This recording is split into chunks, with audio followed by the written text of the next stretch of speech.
At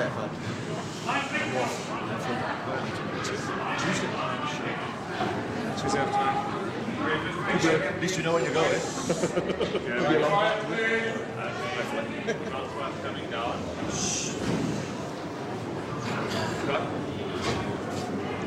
Francois, congratulations. Well done. Joel Dumais, France. Derek Bevan. Good luck. I think you know him. Good luck. Clayton Thomas. How are you? Nothing to say, boys. Just quickly, we all know each other. If I have a problem, I wish to speak to you. If you have a problem, please quietly speak to me, okay? Only you guys. I wish both of you everybody well. Okay? Number 10 is the guy that speaks in my backyard. John Street's no problem, John. Head? Don't tell him. Sure. Tails. Heads it is. We'll play from left to right. Left to right. Okay? Good luck to you both. Good luck. Do your starts. Out the way here, please. Give a step, please.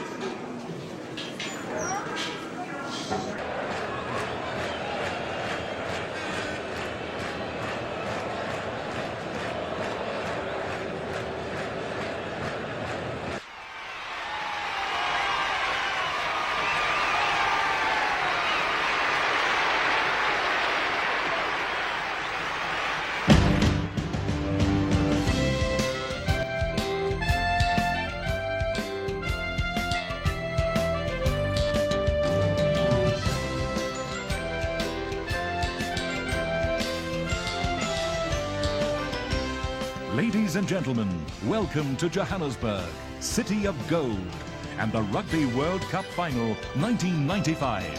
South Africa is proud to have hosted this memorable tournament. This afternoon, we salute all the participating nations and eagerly anticipate a display of sportsmanship and skill in this, the final contest. Which captain will hold high World Rugby's coveted Webb Ellis Trophy?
and the eagle soars here where the world began.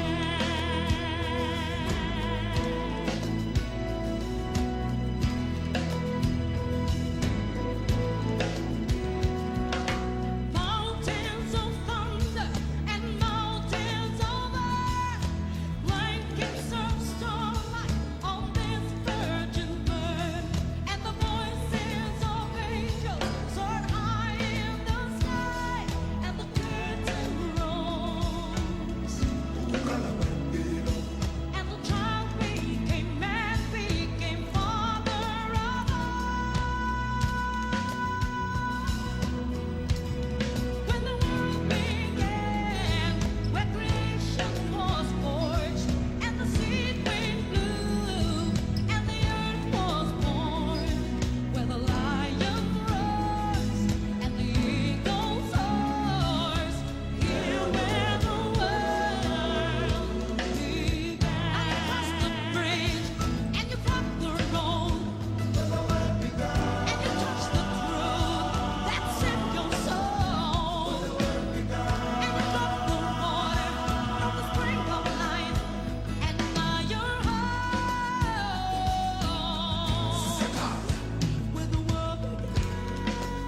the official World Cup anthem, World in Union.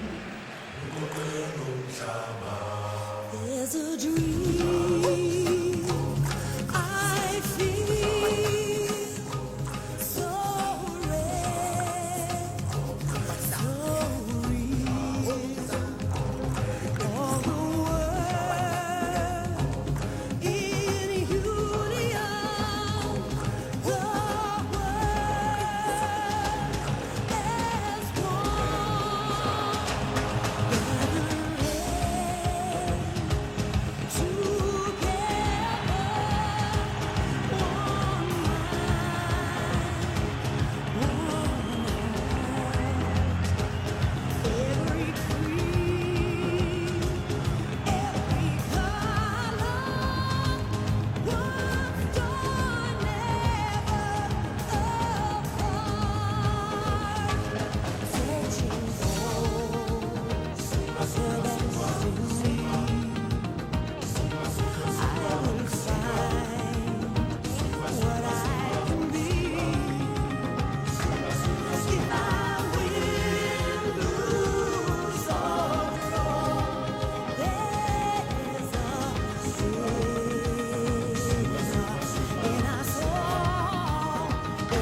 Well, welcome to Ellis Park at this quite dramatic moment here.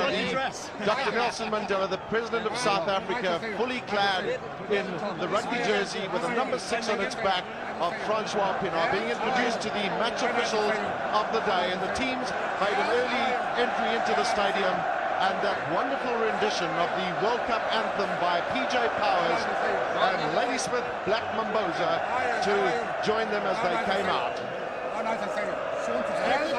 Sean Fitzpatrick playing in his second Rugby World Cup final. He was on the winning side in 1987, and that's big Jonah Lomu. A big day for him, 20 years of age. The dignitaries out there with Dr. Mandela, Sir Bell, Chairman of Rugby World Cup Limited, Mr. Bernard Lapidse, the President of the International Rugby Board, the respective presidents of New Zealand and the South African Rugby Football Union, Mr. Roger Shaw and Dr. Louis Late, Mr. Steve Tweddy, the Minister of Sport, and Councillor Magazi, who is the Chair of the Greater Johannesburg Transitional Metropolitan Council. Glenn Osborne, Zinzan Brook, Jeff Wilson. And what dramatic moments here at Ellis Park. I don't think I've ever seen so many flags in one stadium.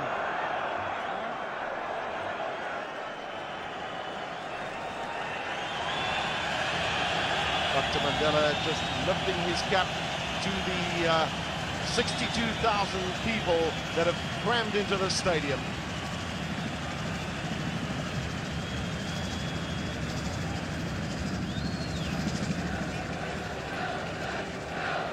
While the teams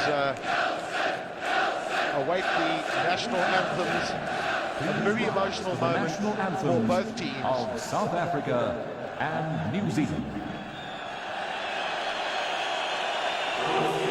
South African national anthems.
South African celebration will continue, but we await God Defend New Zealand, the national anthem of New Zealand.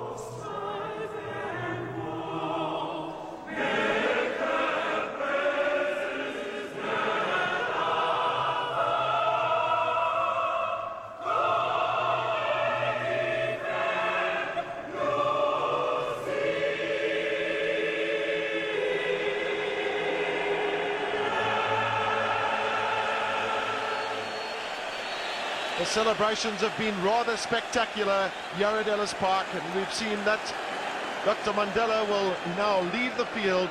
The celebration's over. We're now down to the big game, and we await the haka of New Zealand. It's been almost 3 years since Andorra beat Denmark 3-0 in the initial qualifying rounds for this competition. and the two great rivals of Southern Hemisphere rugby, New Zealand and South Africa, out in the middle at Ellis Park.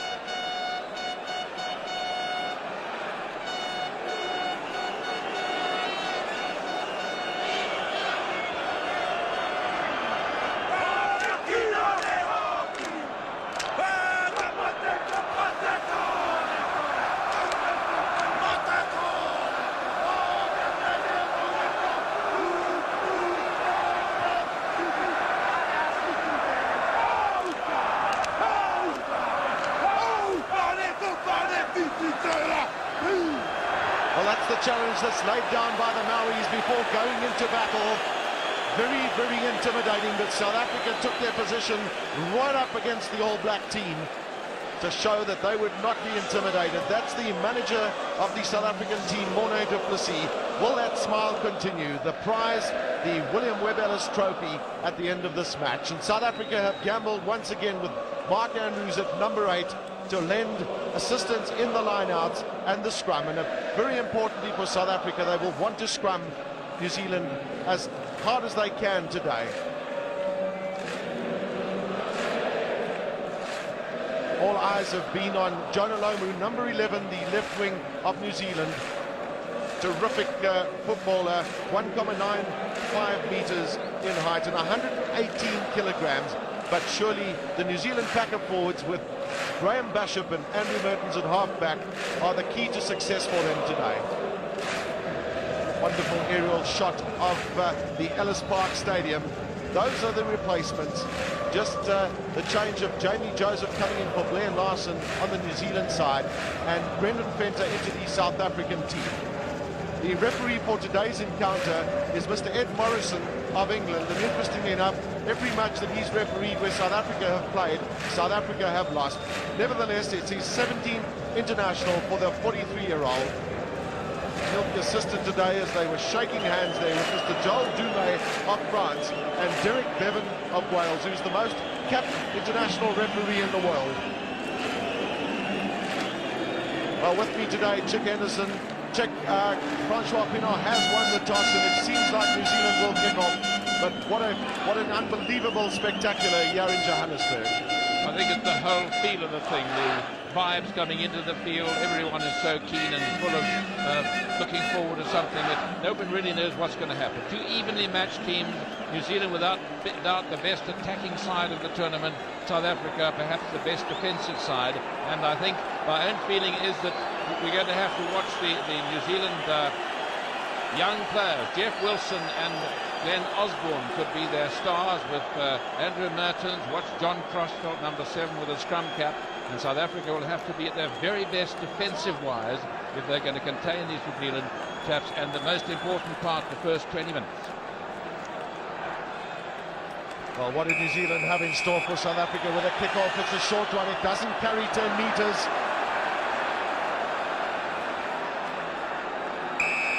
That was good ball for South Africa, but they'll have the penalty for the All Blacks being in an offside position.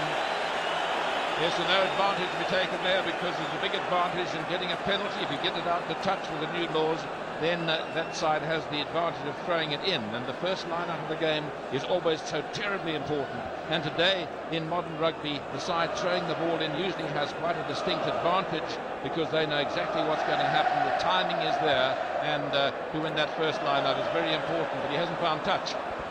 Stransky was looking for too much distance there. This is Osborne. Wonderful footballer is Osborne, and New Zealand will look to bring him in as often as they can. 42nd test between these two countries. On his relatively even, South Africa have won 20, New Zealand 18. Well, they're a very bad ball for Jus van der Westhuizen with Koos Wiese trying to tap it to him and going too much to the ground. Nothing else Jus could do then except boot it out on the full length. So New Zealand another opportunity with their throwing. Lucky stadium for South Africa is Ellis Park. The 6 internationals against New Zealand played here in South Africa's history of rugby have been won on 4 occasions by South Africa. This is Sean Fitzpatrick at the back looking for Boer. This is Stransky. Montfeld, who's been ever present through Rugby World Cup 95, was the first man in. The referee ruling there the ball was not on the ground. South Africa had it in the maul and they could have played it. The referee said it had come to a halt, and so New Zealand ball. These first 20 minutes will be absolutely critical. South Africa have the weight advantage in the scrums, but I don't think many people have seen a weak New Zealand scrum. That's Zinzan Brook. Osborne, he's really strong and he's very quick on the inside to Brewer. Good interplay by New Zealand now. Here's a chance for them on the outside. Once again, good support. This is Walter Little.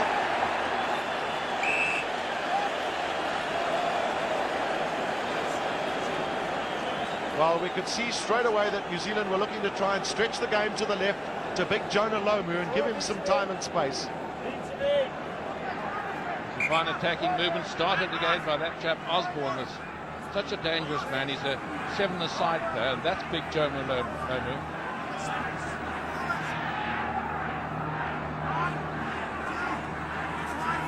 New Zealand have practiced their tactics in the line out throughout this week. Obviously, Ian Jones is an important factor for them in there with Robin Brook. That's Ian Jones. Does so well to create space for himself. That's the tap down to Robin Brook. Andrew Mertens. That's a good kick from Andrew Mertens. Has he got time to get there? Well taken by Joubert. So far New Zealand grabbing the initiative. The only really good move coming from them. Joubert under pressure, but he did the right thing by making certain of his touch. And once again, New Zealand in a good attacking position. And once again, they have the decision as to how many chaps will be in the line out and where the ball will go in. So it's really tense stuff with some very hard exchanges in the first 4 minutes. We've had nearly this one. New Zealand will be pleased with their line-out form as it continues. That was well taken in the front. Now Mertens. The midfielders are strong. They stay on their feet. That's Bunt. South Africa get him down.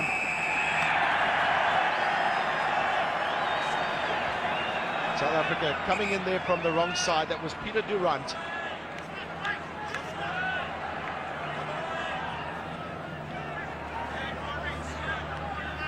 South Africa have guarded against giving away penalties in their half in scintillating fashion during this Rugby World Cup 95.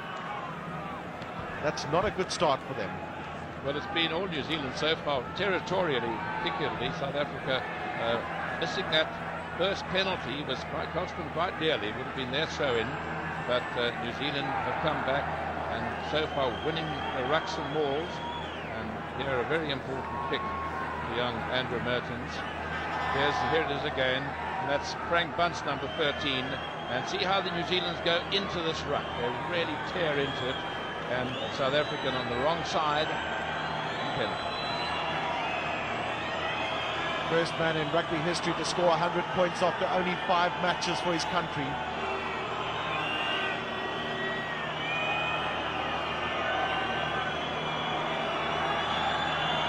Such an important pick for New Zealand.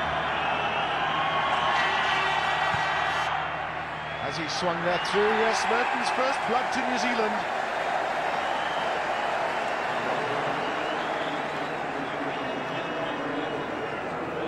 Great all-round fly half is Andrew Mertens, born here in South Africa, in Durban. South Africa's loss is New Zealand's gain. This is Stransky with a restart. South Africa get there in numbers, but they can't control.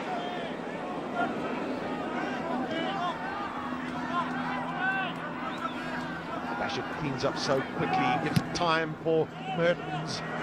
Backfoot is Chester Williams. That's a great kick from Mertens. And an even better one from Chester Williams.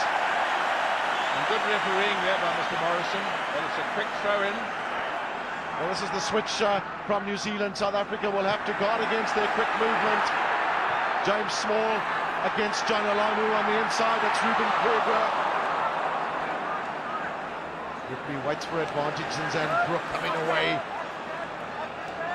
Once again, Osborne. New Zealand stretching South Africa to both sides of the field.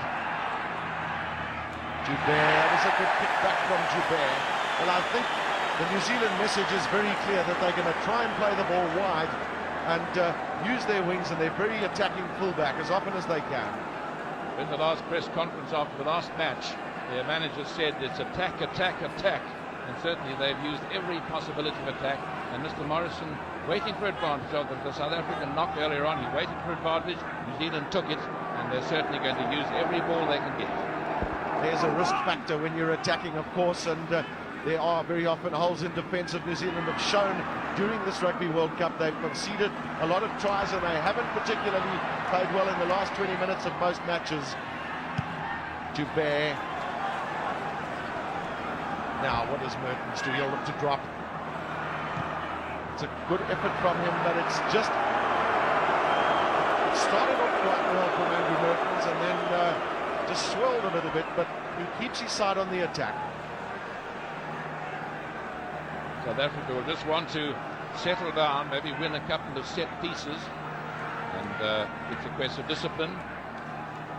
It would not have been a good move, so they decided to go for the conservative standard tighter dropout. Well, most of the opportunities have gone New Zealand's way, particularly in the set pieces. This is good running by Ruben Kruger. Leroux was very heavily dumped in the middle.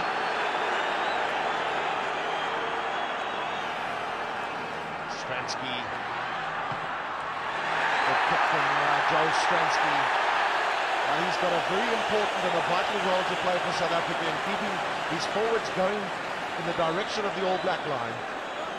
Interesting decision there. The referee was going to give a penalty behind the halfway for the high tackle, but he judged that it was advantage for South Africa to get into that position, the best attacking position they've been in so far.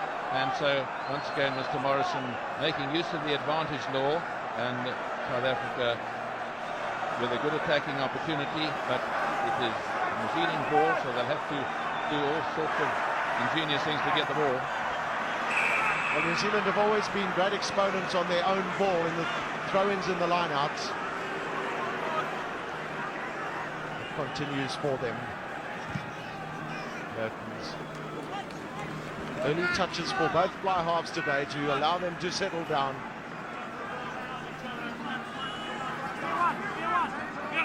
New Zealand deciding to go short line out. They've got Jones, but this is Francois Pienaar. Once again, good ball for South Africa. Stransky. That's good play by Stransky. Looking to drop and then finding space on the inside. Well, South Africa are getting over that advantage line against the All Blacks, and that's critical. It's pressure from South Africa that's allowing them to get into these situations. Yes, it's all about pressure. There's pressure on the All Blacks in the first 5 minutes. Now, in the second 5 minutes, South Africa putting the pressure on. You can hear the referee saying in front there, so the All Blacks scored offside, and now Stransky with a kick that's every bit as important as the one that Mertens had earlier on. There'll be butterflies in the tummy, and Mr. Morné du Plessis looking just a little bit tense and worried.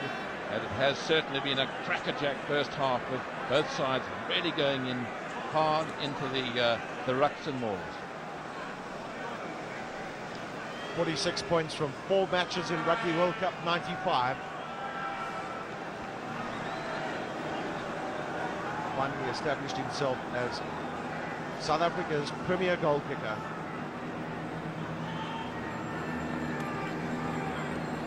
Not a lot of difference between Mertens' first kick and this one at Stransky's. Crowd will tell you if it's over.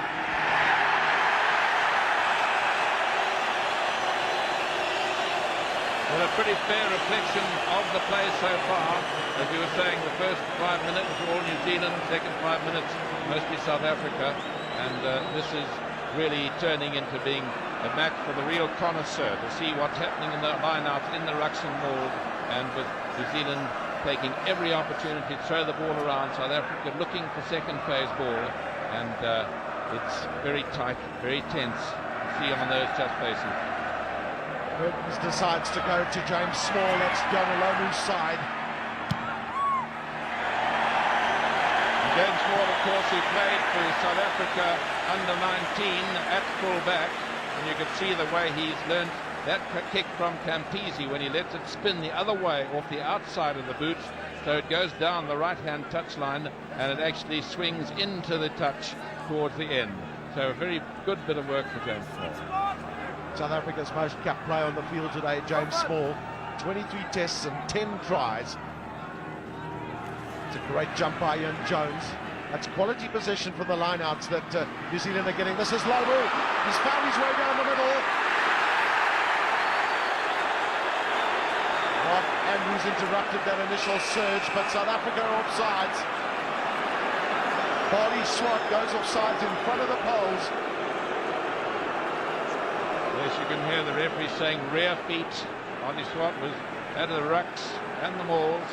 Any player who's not fully bound in that ruck, we used to call a loose scrum, is in an offside position unless he is behind that rear line of feet. And it is pretty tense there with a fine tackle by Stransky on Big Joe Lomo. And of course he pitched up in an unexpected position, taking the inside pass. And now Mertens with a relatively easy penalty.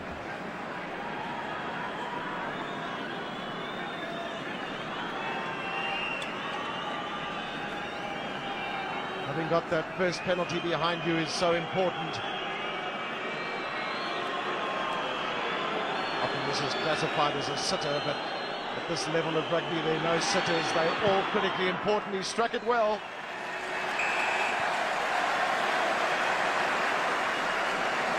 "13 minutes gone then, 6 points to 3. New Zealand lead South Africa. All penalty goals coming from that man and Joel Stransky. It's all been a question of possession. New Zealand have had just a little extra. Watch this Lomo coming in on the burst, right through the middle. Prontopino went from a good tackle by the scrum half, and it's Mark Andrews who ended up with the ball. New Zealand control the ball well from the kick-ins. This is Bashop. Oh, quite incredibly, the ball bounces on the ground, and Walter Little's in there. Operates almost as a fourth loose forward, does Walter Little. Mertens and then Jeff Wilson. Just look at the good support play from New Zealand. They're all over the place. Again, the rush down the middle for Little and Kronfeld, but South Africa have tackled them behind the advantage line. Well, that's the pressure that South Africa want to exert on New Zealand, because they're going to get the advantage of the puddings if they can tackle them like that. And the referee saying New Zealand had the ball in the maul situation and South Africa ball.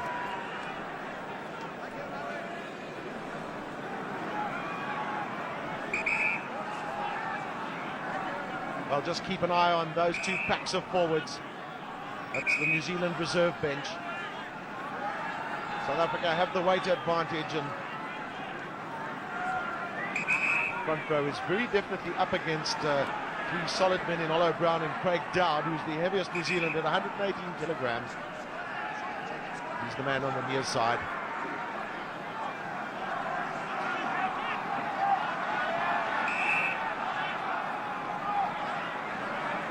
Part of South Africa's game plan is to scrum New Zealand as much as they can.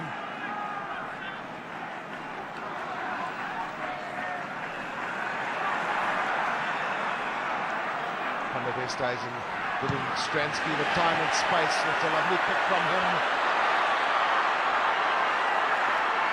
Well, it was well played by Glenn Osborne, because he really had to watch himself. He was right up against the touchline. A little bit unlucky for Joel Stransky when these hard grounds, the ball can go in any direction. It looked as though it was going towards the touch. In the last minute, it spun the other way, and a quick kick off.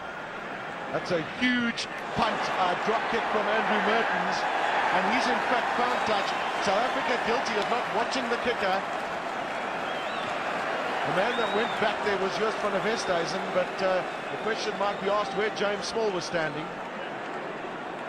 Well, he went right over his head, but that was a very, very long dropout. One thought it might drift over the touchline, but beautifully timed by the fly half, this very promising young fly half, Andrew Mertens. And New Zealand now in a great attacking position. Chris Rousseau's throwing for South Africa. Just 4 men in. 2 props and the 2 locks. Mark Andrews, in fact, came in. This is Chris Rousseau. No problem, okay? No problem. Well, the repair damage is not that helpful to South Africa because New Zealand have the throw-in. Just 2 men in for both teams. In the front, it's Brook. Brook can't take. South Africa will have advantage. Stransky, plenty of time. That's a massive punt from Stransky. That's a quick reply to Andrew Mertens' drop from Joel Stransky, who had a very fine line up against the touchline. South Africa having to fight their way back from being on their own line, because territorially New Zealand have had the better of the game in the first 17 minutes. Well, a lot of possession early on in this match went New Zealand's way too, but South Africa clawing their way back. No players can take, but it goes straight through to Basham. New Zealand once again looking to play wide. This is Jeff Wilson. On the outside is Osborne.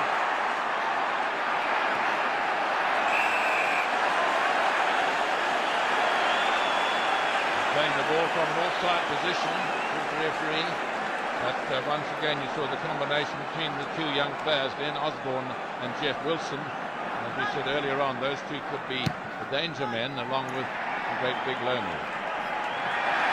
George Stransky has just found another quite remarkable touch down the far side. Certainly not intimidated by this Rugby World Cup final, and really a lovely kick from him. Came as a result of the penalty that was given there against New Zealand. So the last 5 minutes seesawing between the 2 try lines. Now can Chris Rousseau find that man Hunter Strydom or Cobus Visser in the front? Strydom with a good jump. And South Africa use Ruben Krier running off. Well, will it be Stransky? This is Yapi Mulder. New Zealand have never found wanting in terms of defence in the midfield. Van der Westhuizen. Wonderful attacking platform for South Africa. That's Chester Williams in at the scrum half position. Chris Rousseau goes through. As well to stay on his feet as Chris Rousseau. Well, South Africa did well there because they had the advantage of the pudding, and it was largely due to Chris Rousseau staying on his feet and getting across that advantage line. And then good support work in the South African forward going forward when the breakdown happened, and that's why they got the pull up they put in, and this is their best situation yet. South Africa decide not to test the New Zealand scrum because Andrews is the man picking up. He didn't quite go into that set piece. Van der Westhuizen looking to go himself. That's Henny LaRue up there. Is this going to be a try for South Africa? Well, take nothing away from New Zealand in doing so well to keep that ball off the floor. That was Ruben Kruger. The referee is saying he didn't see it. You can hear it coming through the microphone. But I think South Africa will feel very hardly done by. They were not awarded a try there. They have a better position now. They're closer to the New Zealand goal line. Once again, it's Andrews at the back. In goes Mulder and Van der Westhuizen to lend a shove. They're pushing New Zealand back. Well, that was a great scrum from South Africa and a huge psychological advantage. Now, the big question is, do we kick for goal or do we run it? No doubt it'll be a kick for goal. Yes, I think once you've lost the advantage of surprise, then it's probably better. That was very close to what in soccer they might call a professional foul, when the defending side do almost anything to prevent the attacking side scoring and collapsing the scrum there.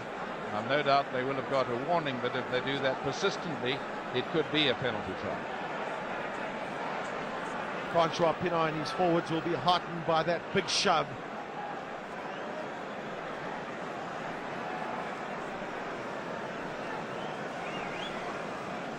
Crucial role of the kickers continues. Burton's 2 penalty goals. Stransky 1. Will it be 2?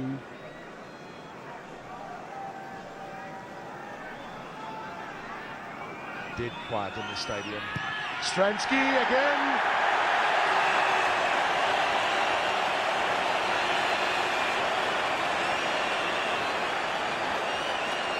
Well, 21 minutes gone then in this Rugby World Cup 95 final. Both teams locked there at 6 points each. And I think, once again, not a pretty fair reflection of the play. It's been very even, very close, very hard fought, but very clean as well. Mortons goes short, but Rousseau takes well. New Zealand have looked to mix up their options in this match quite well, but South Africa have countered them.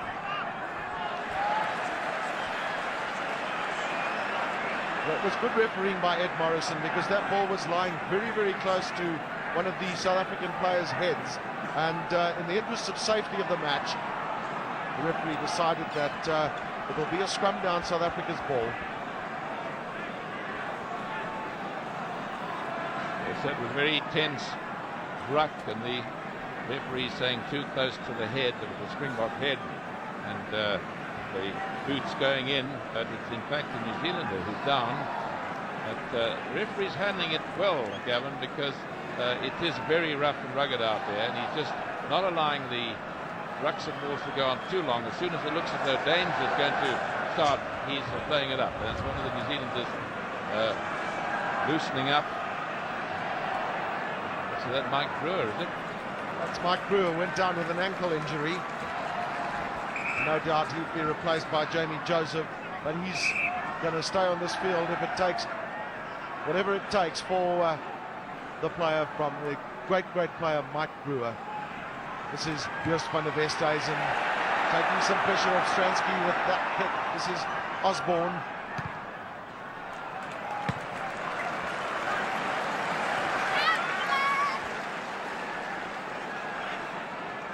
South African bench in pensive mood. Took a break at Sun City in South Africa, the holiday resort, for 2 days prior to getting themselves focused. Mark Andrews in the front of the line out. At the back is on the straight, but South Africa make an awful hash of this. This is Zinzan Brook. That was a marginal decision there. That ball just drifting over the touchline. Zinzan Brook has been known to kick with the abilities of many backline players, known as the demolition man by his fellow New Zealanders. Interestingly enough, South Africa have territorial advantage, although they didn't have it in the first 10 minutes. But possession check goes New Zealand's way. Yes, that's the most important thing, Gavin. I was just thinking that possession is everything in rugby. Well taken by Mark Andrews. Van der Westhuizen, who's been hard-pressed. Stransky looking for space. Perhaps New Zealand didn't expect much running from the fly half. He has that ability, though. This is Francois Pienaar.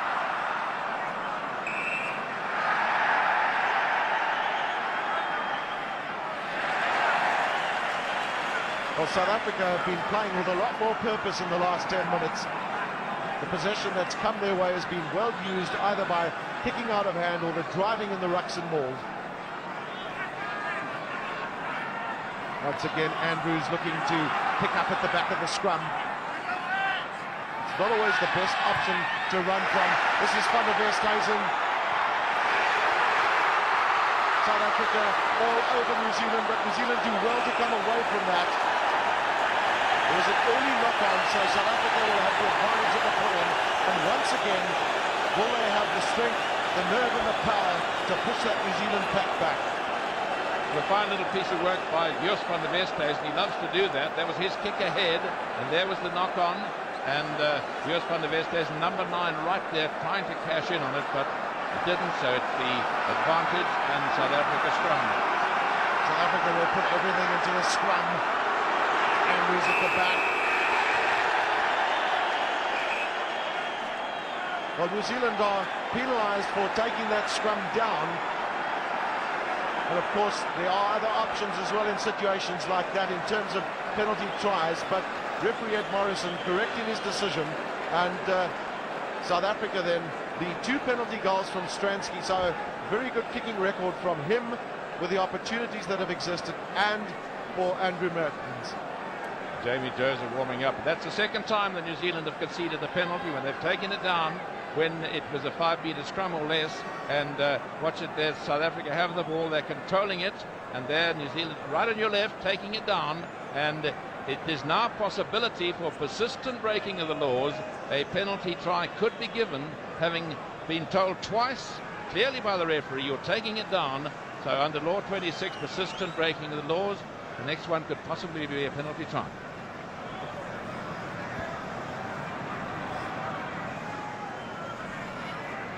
Stransky's record in Rugby World Cup 95 is an outstanding one.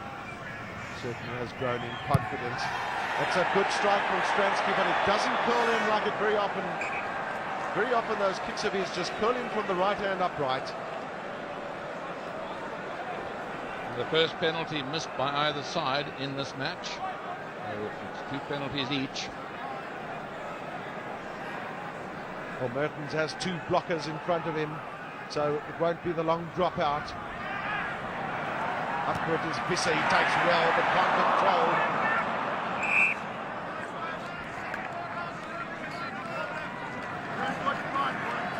South Africa have been using the weight advantage that they have in the scrums rather well, particularly in attacking situations.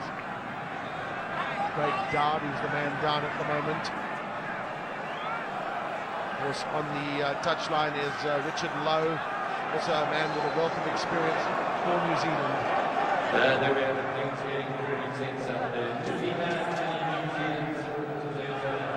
For both camps, injuries are one of the hugely concerning factors.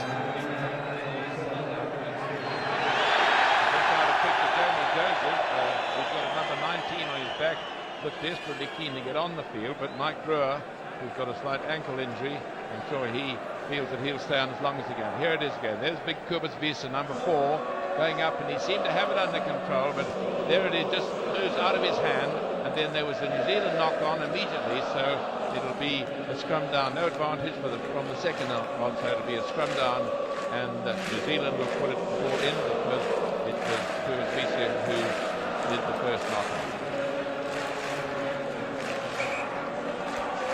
Big man's back on his feet, all 118 kilograms of him. This is Jonah Lomu again. It's amazing how he finds space, but he's got strength and speed. Kronfeldt. Oh, Brown takes it on. New Zealand, a huge surge from them.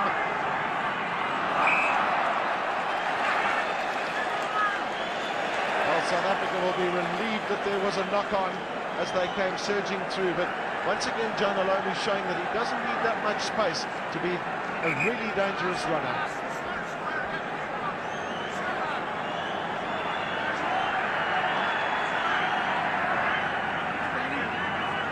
South Africa's ball, so Stransky in the defensive role. It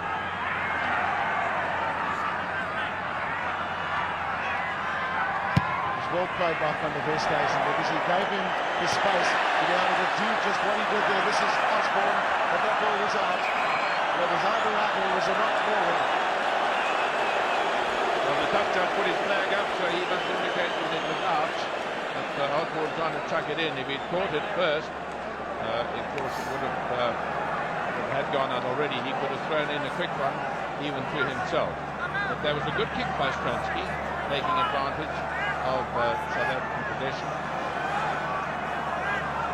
Robin Brook in the front for New Zealand up against Kubus Visser. Once again it's Ian Jones, but the bounce is unkind to New Zealand. Van der Westhuizen, he does relax. James Small and Chris Rousseau. South Africa playing with a lot more purpose. This is Mark Andrews, finds some space. Andrews and then Kubus Visser. Once again, good ball for South Africa. Can they make something of it? Rousseau for the 3rd time involved in that move. Ruben Kruger. Now to stretch it, Stransky. Down the line it goes, and this is Andre Joubert. New Zealand really have been equal to the task with those South African thrusts in the midfield. Stransky's got lots of time. Can he get it straight? Yes, he's got it. South Africa go into the lead for the first time in the match. Well, that came from continuous Springbok pressure. They got a ruck ball, and they was driving and driving and driving. Another good ruck ball. Here's the last ruck ball. Back it goes to Stransky. He's got space and time, and that's a beautifully executed drop goal. There was the head down, the follow through, every inch. So all the points to Stransky with 2 penalties and a drop goal against 2 penalties by Merton. Just the 8 minutes left in this first half, and a titanic struggle here between the 2 kings of the Southern Hemisphere today. Backward is Strydom. Strydom does well to take it away before Van der Westhuizen would have been probably swamped by New Zealanders. Stransky.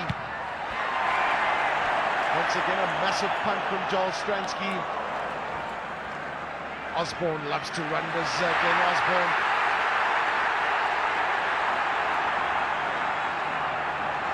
South Africa have it again. Can they make something of this? Henry LaRue. Good option by Henry LaRue because Chester Williams is on the outside. The bounce is favourable for Ruben Kriel. South Africa's need to get there in numbers. They were a little slow in getting to the point of breakdown. Now it's a big chase. Andre Joubert is the man back. He's got the speedy jib. Wilson against him. Well, that was so disappointing, one feels, for South Africa. They were right on the attack and couldn't control. Yes, there is. Ball retention is everything. You see, South Africa have one more ball in open play, but that was the vital one.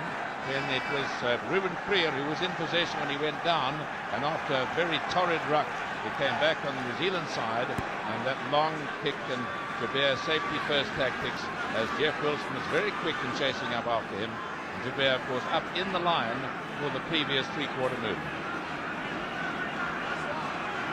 New Zealand, of course, great on their own ball in their own throw-ins in the line-out. They've got a huge success record in rugby history in controlling their own throw-ins in the line-outs.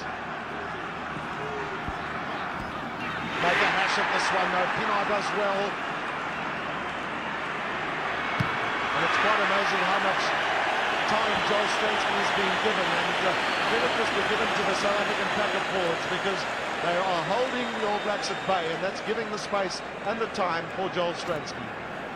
Well, that was one of the few All Black throw-ins that went wrong because Francois Pienaar, who's not normally a line-out forward, took it with his feet on the ground. But the line-outs have been pretty close. As you see, they're 8 each, and the throw-ins have been fairly evenly distributed as well. This time it's Sean Fitzpatrick. I'm sure he'll do a better throw-in now than previously. In the front, it's Mike Brewer. Jones gives some assistance. Now New Zealand once again looking to run with Bunce and Whittle. This is Manu. South Africa attacked the ball in that move, and that was good play by them, but it went backwards.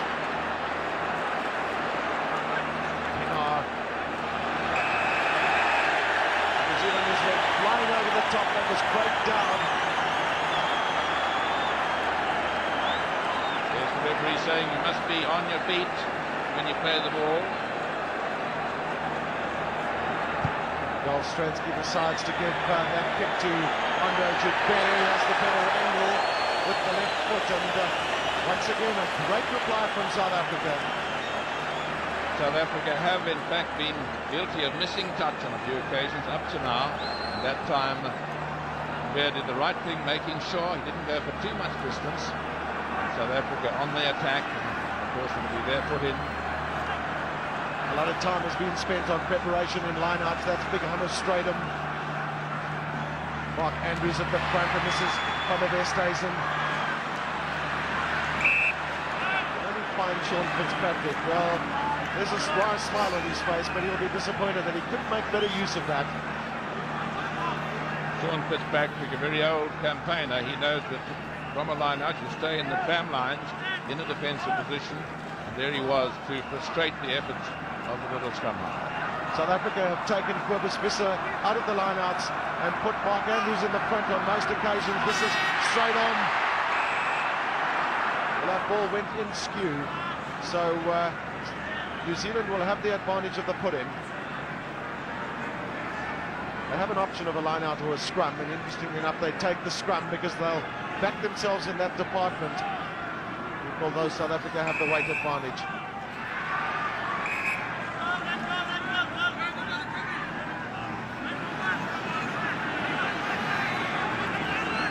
Graham Bishop has been a real live wire for the All Blacks in Rugby World Cup 95.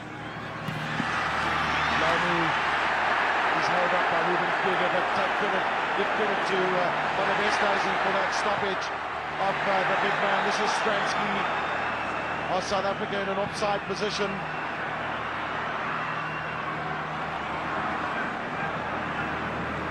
Ron Felt.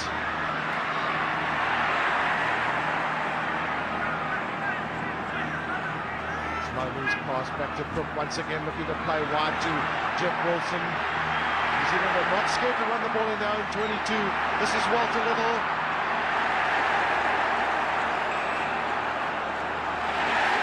Well, we've always said that there is a risk factor in the type of rugby that New Zealand play, and they are happy to continue with that. Walter Little knows that he was the man that gave away that scrum to South Africa.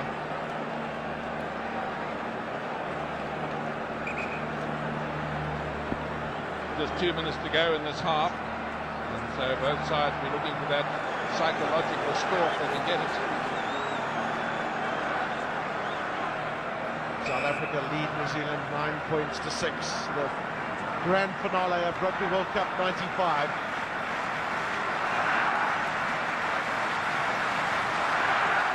Now, what does Stransky do if he gets this? He has options. Andrew can't control. South Africa have got to stay on their feet and going into those rucks there. That was Francois Pienaar. Mike Brewer down again on the field. Well, that's breathing space for both teams. Here the referee threw in the effects mark saying it was an accident, boys, I saw it. And that's picked up by Andrews. There's the knock forward. And Francois Pienaar going in. I think his knee going in towards Mike Brewer's back. And then Jamie Joseph again, he seems so keen to get on the field. And Mike Brewer keeps on saying that he wants to finish this game. And they're both two pretty tough characters.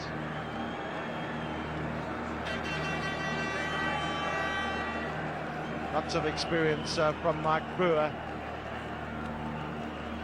Not like Ruben Fear of South Africa, was silent but deadly. He's normally a prodigious punter of the ball, but he will not want to sacrifice accuracy for distance.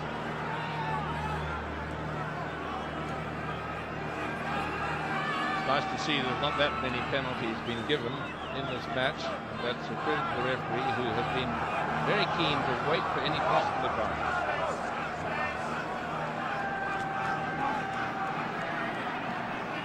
Fitzpatrick has options. He looks for Jones and finds him. Now Mertens with a big kick. This is Chester Williams with his first real touch of the game. Called for the mark, but it was not given. I'll give credit to the little South African left wing because he held on to it. But South Africa will get a penalty for the All Blacks being offsides. It's such a tight situation for both teams in defence, and very often they're just bridging that offside line. Very good up and under there. Chester Williams calling for the mark, but the referee adjusts. He was just outside the 22-metre area, and the mark wasn't given. And that is half-time whistle has gone.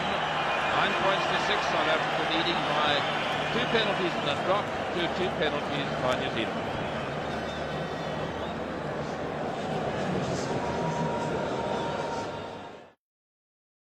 It is one for the chaps who's come to see lots of tries scored, but yet they have seen some pretty enterprising stuff. They've seen Jomo Loma in full flight. They've seen a couple of tackles on him, and they've seen some lovely running by the New Zealanders, and the magic of this young fly half Merton, who always seems to be in the right place at the right time. They've also seen some good forward play by those South African chaps there, Mark Andrews, Ruben Creer, and Pinar. There he is, divided the screen. They're giving the captain's half-time talk. So South Africa, I think, will be quite pleased with some of their driving, some of their ball control.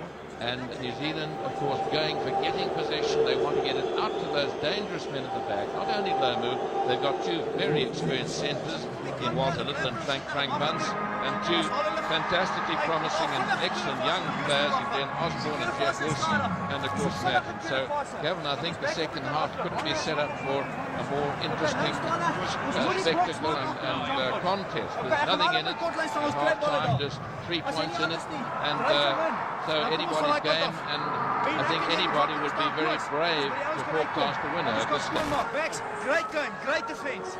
Kom ons stel hom op, boetjies. Dis die wêreldbeker.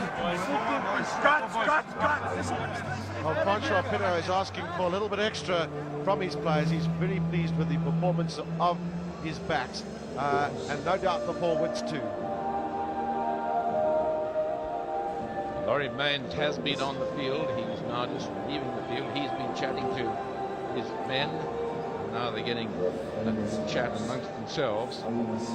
Nobody is too big for this. Well, there have been lots of these posters and lots of the fun of the fair, lots of flags. You see that crowd over there? It's absolutely jam-packed. About 62,000 people. All the private suites chock-a-block, and not a ticket to be had.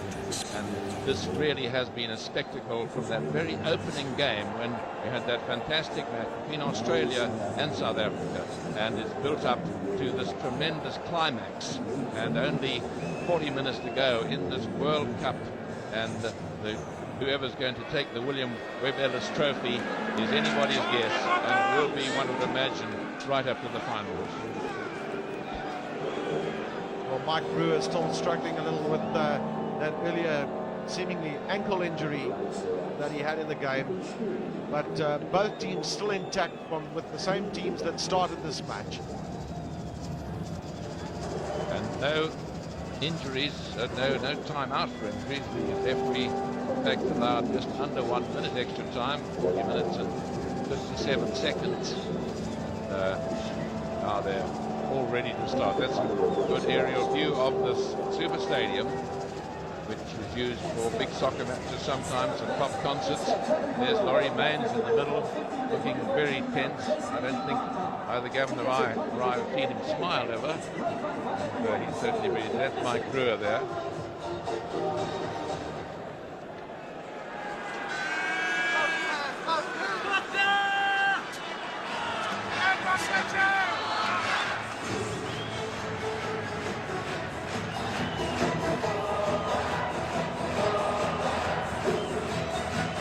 Plenty of music in the stadium. That's Chester Williams, always time for a smile.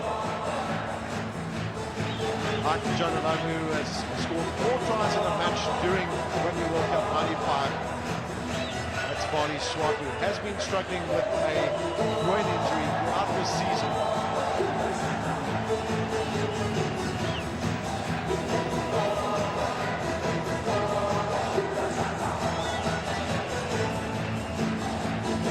Well, we await the last 40 minutes of Rugby World Cup 95, and Joel Stransky will start it for those men. Francois Pinard was very vociferous in his team talk in respect of what is needed by South Africa to beat the might of the All Blacks from the land of the White Cloud. Jamie Joseph is on the field for Mike Brewer of New Zealand. Brewer struggling with an ankle injury. These first 10 minutes are going to be vital for both teams to just gain some ascendancy. Taken in by Robin Brook. Basham. Chester Williams does well to catch, and that's the kick back to Mertens. He's a big punter of the ball, is Andrew Mertens. That's an excellent kick from him with very little room to move in. Now, can Jabir reply? Well, it's quite amazing how the players seesawed between the try lines in the first half. And New Zealand will be thinking about the many games that they've played in Rugby World Cup 95, where they've slackened off in the second half, and they'll be ever mindful of the need to keep the impetus up. Jones to Bishop, and then Olive Brown down the middle. Big and strong. New Zealand are great ruckers, great drivers of the ball as Joseph takes it in, and then Mertens. This is Lomu. Part of their game plan was to play around Lomu. Nobody can bring Walter Little down. Mertens with as much time as Stransky had with a drop. Is this through the middle? No, just past the right hand upright.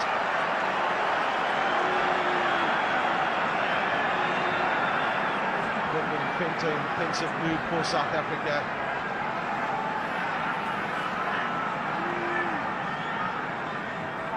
And New Zealand always starting off with tremendous fervour. Here's the drop goal again, and it looked as though it was going straight, but just swung away. And New Zealand, as they did in the first half, putting everything into the next 10 minutes to try and get that same all-important lead.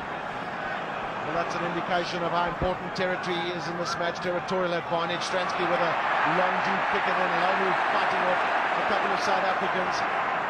This is Jeff Wilson. He's got pace. Support was a bit long coming from New Zealand, but they've done well to clean up. Was that a knock-on from Craig Dowd? Referee says no.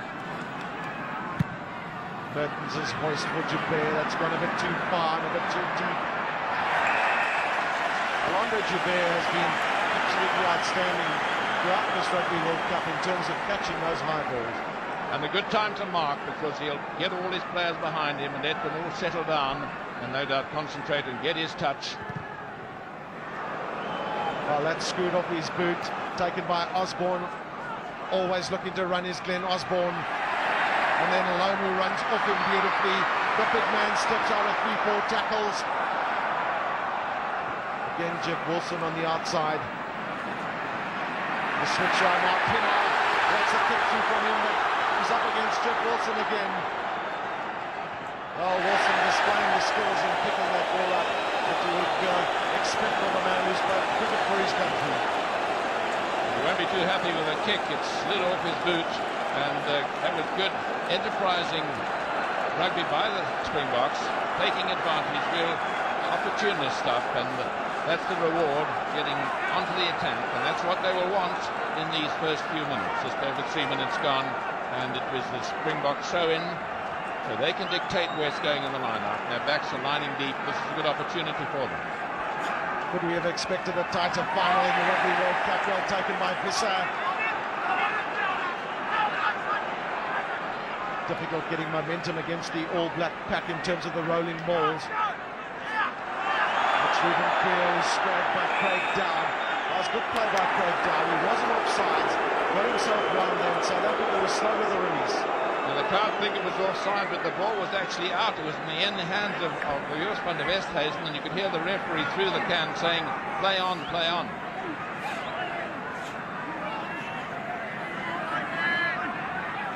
Whose kick will it be? That of Bishop's or Mertens at the back? Mertens takes well. Once again, a big punt from him. Now can Chester Williams make something of this with Joubert? It's a long drop from Andre Joubert. A very stout effort from him. Now Osborne, he loves to attack, just no thought of putting the ball down. And he knew there was space on the far side because James Small had charged after that drop. Certainly a game for fit young men today, with the ball going all over the field from side to side and from end to end, and both sides using the ball, spinning it around. That's Glenn Osborne, who is such a promising young player, very safe in defence, but Mertens is having a fine game, taking the ball so well, and Laurie Main still not looking very happy.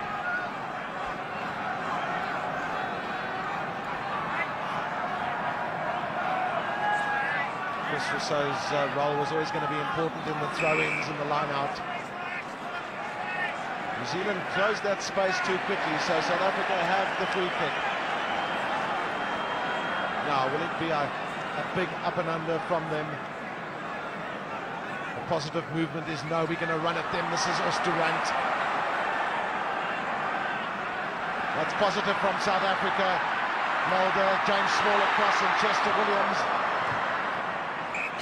Well, South Africa didn't gain a lot of distance in terms of that running. There was very much a lot of lateral movement, but psychologically, that was an important strike for them.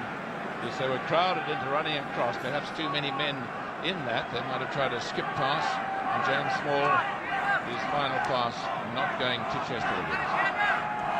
Lots of experience from Fitzpatrick and Jones. They've played many tests together. Once again, New Zealand looking to find Loney who can take. And the All Blacks are being held into mistakes behind their advantage line by the fact that South Africa are closing in on them so quickly and first time tackling. Yes, the Springboks saying that they're a great defensive side and Rugby making a mistake. Now a good attacking position for South Africa. All the South African backs have grouped themselves on the near side. Joubert, and this is James Small. Can they make something of this? Small can't pick up. This is Pinar.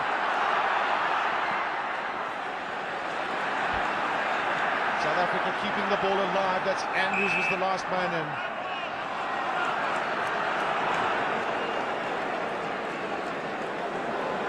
The referee judging there, the ball was not on the ground, and if it had been on the ground, it would have been a scrum to South Africa, but he's given it to the All Blacks, saying that the ball was still in the hand, and therefore was a ball. Jamie Joseph on the near side, flank position for New Zealand. Close side, they've got Josh Kronfeld on the open side. South Africa using the weight advantage in the scrums to hold the All Blacks. Well, Mertens has done well considering the fact that Ruben Kruger and Joost van der Westhuizen in particular have been breathing down his neck all match. Certainly is a young player full of talent. South Africa with the props and the locks in the line-out, taken well by Strahan.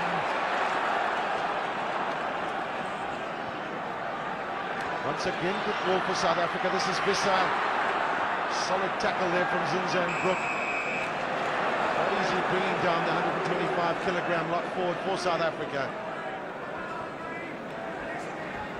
The only problem with those drives is that you need close-in support, and Visser couldn't find it, so he held onto the ball on the ground, and that the resultant penalty goes the way of the All Blacks.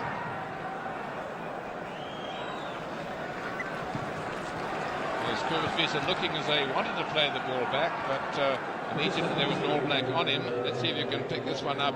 There he is with the ball. He's trying to play it back, and it's also an offence to prevent the tackled man from playing the ball. So a decision perhaps a little harsh by Mr. Morrison there. Will it be Jones in the middle once again from Fitzpatrick? Jones with a tap down. New Zealand playing a fair bit of their rugby behind the advantage line, but such is the strength of the men in the midfield that they can keep the ball alive. Jeff Wilson, he's got Fitzpatrick on the outside. Good running there by Walter Little. So often you see Walter Little being put down on the ground.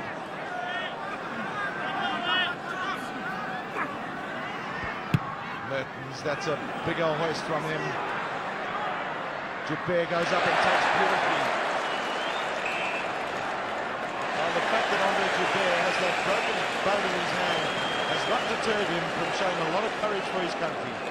That, of course, is an application of the law that changed only end of last season. If a man is receiving the ball, is immediately enveloped, there he is, he's enveloped by other players, he cannot play it, and even though the All Blacks are going forward there, it is the South African ball.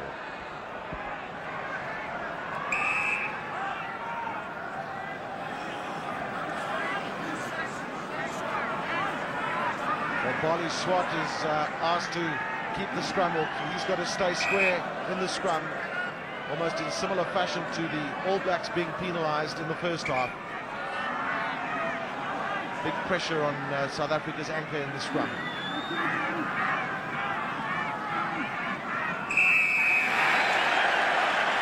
This time it's New Zealand. It was Craig Dowd that collapsed that scrum. you hear the referee saying taking your shoulder away. That's application of law where it says your hips must be, your shoulders must be higher than your hips.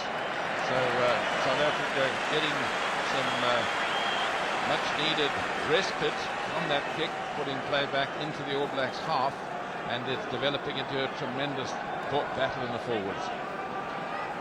Both teams have shown great discipline. Only the 5 penalty goals that have been kicked. Zinzan Brook. Chris Rousseau does well to go low, put him down, but South Africa going over the top. Now the big question is, can Andrew Mertens have a bash at poles? He's in his own half of the field.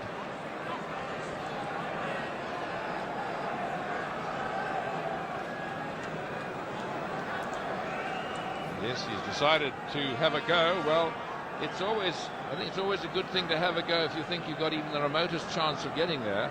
And of course, here up at nearly 6,000 feet above sea level, the ball travels probably an extra 7 or 8 meters as against down at sea level. And one has seen balls kicked from here. Here's Zinzan Brook going in, tackled by Stradom. Now, you see the South African playing it on the ground. Yes, Zinzan placed the ball back, and there was a South African playing it on the ground.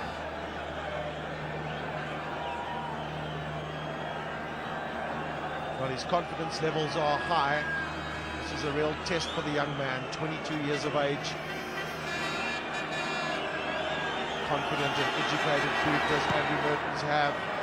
Struck it well, but will swing wide.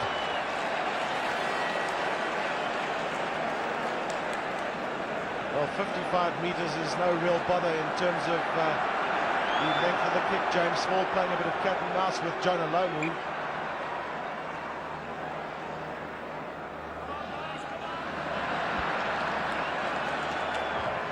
Stransky again deciding to go deep to Osborne. New Zealand haven't regrouped quickly on many occasions in the match with a catcher at the back. This is Lomu. Did that ball bounce forward? The referee says no. Great tackle from Hannes Stradom.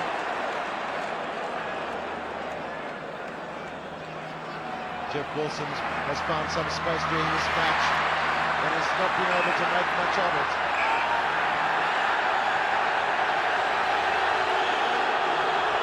Well, Chester Williams does rather well because he was only pushed there by Baltimore, Frank Bunce in fact, and he just smiles and lets it go. Discipline, of course, is critical in this match for both teams. Well, there is Chester going down for it. A little knock-on by Chester Williams, you saw, and then a bit of pushing by Frank Bunce, but nothing serious. And the touch judge told the referee nothing serious, so play goes on.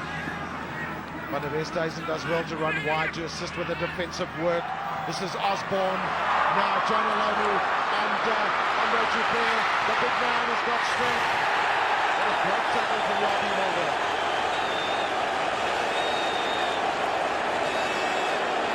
There was good cover defence, and that is the way one can get a big man, coming across and getting him against the touchline, and Yapi just giving him a little push for good measure.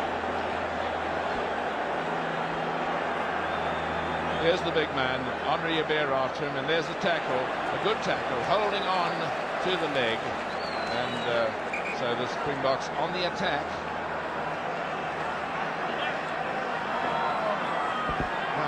Stradom, Michael Rowe, Mark Andrews, Quibus Visser in the front. New Zealand get it.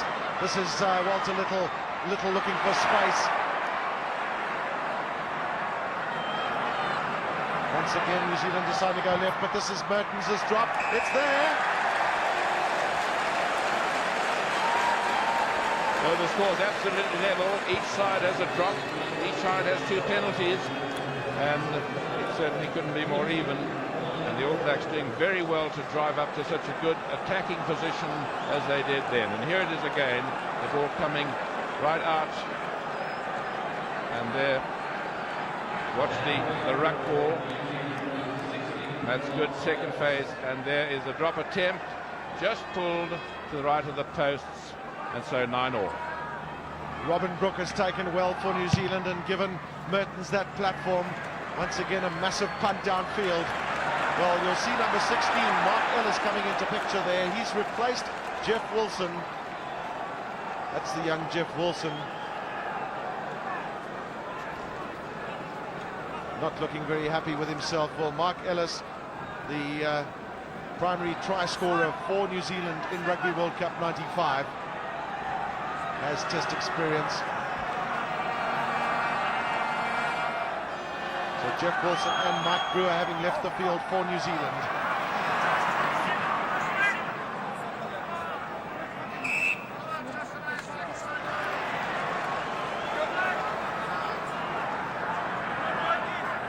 Jamie Joseph was the last man up, the replacement for Mike Brewer. So some disruption in the All Black side.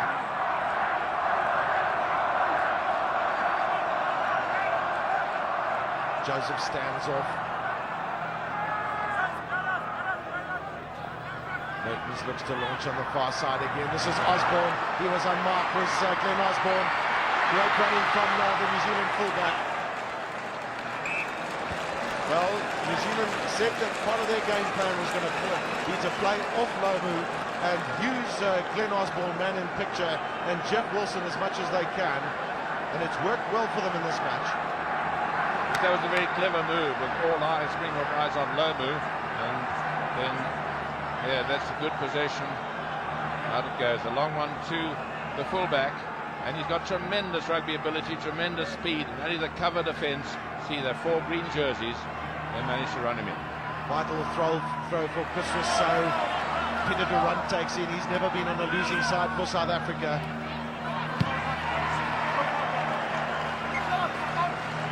Well, in fact, both he and Chris Rousseau, Peter Durant and Chris Rousseau, victory for them in all their internationals for South Africa. Will it be the same today?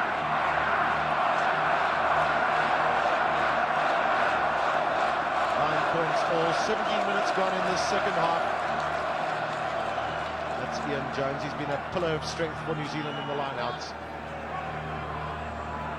Standing just behind Robin Brooke. Once again, the tap down coming from Jones. Now, is this Mertens again with a drop goal?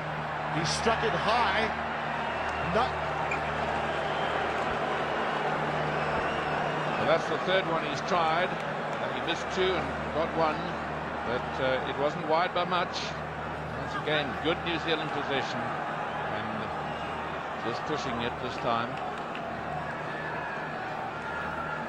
Stransky hasn't used the preferred option of the short kicks to the forwards from the dropout. This is the first one in the match.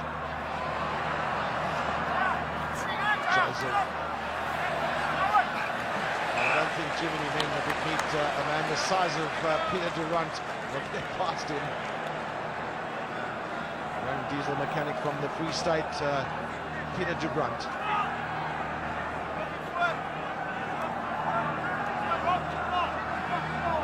Well, that's the scoreline then in Rugby World Cup 95, the fitting finale, plenty of excitement here at Ellis Park. New Zealand do well to take away, and then Straydon finds himself in a favourable position. It's Kobus Bissa. South Africa could get good ball from Stransky, and then Henny LaRue.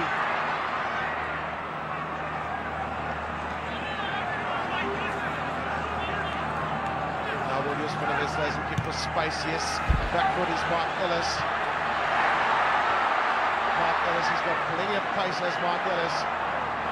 On the outside to Walter Little, and then Jonah Lamu, but the pass was forward. Well, South Africa will feel a little bit heartened by that forward pass because Lamu managed to get round James Small.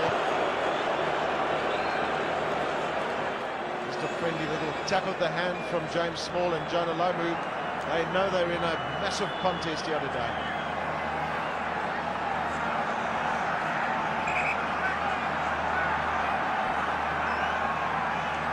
Walter Little. Andre Jabez moved up into the back line, looking for the short pass. South Africa still have possession. Funavesle's on the outside to James Small. Can Small get through? This is great running and a superb tackle from Glenn Osborne. South Africa found space on the far side. Can they stretch it wide enough now? This was so at scrum half. Mark Andrews finding a wall of black jerseys. Stransky. Help coming there from Henny LaRue.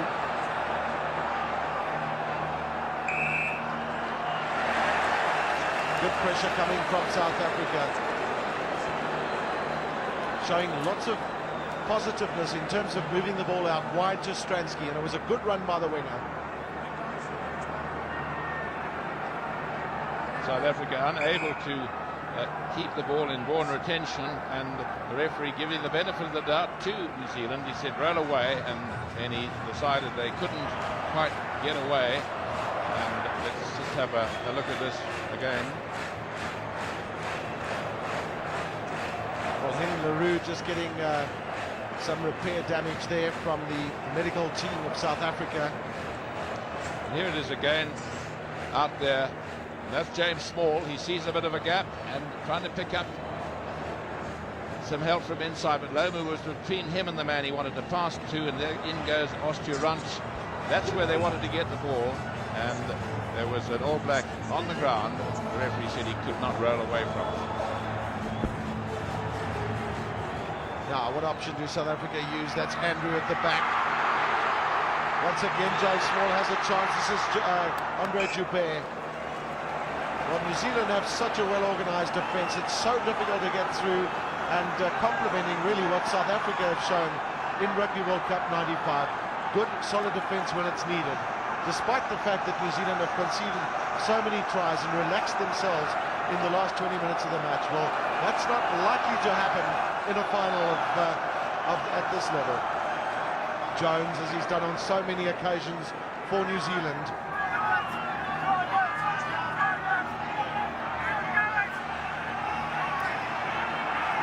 South Africa have a chance to regroup. This is Mertens. James Small catches well. That's the big launch from the winger. That was good play by him, and Chester Williams goes up for it. Well, there's a knock-on from South Africa.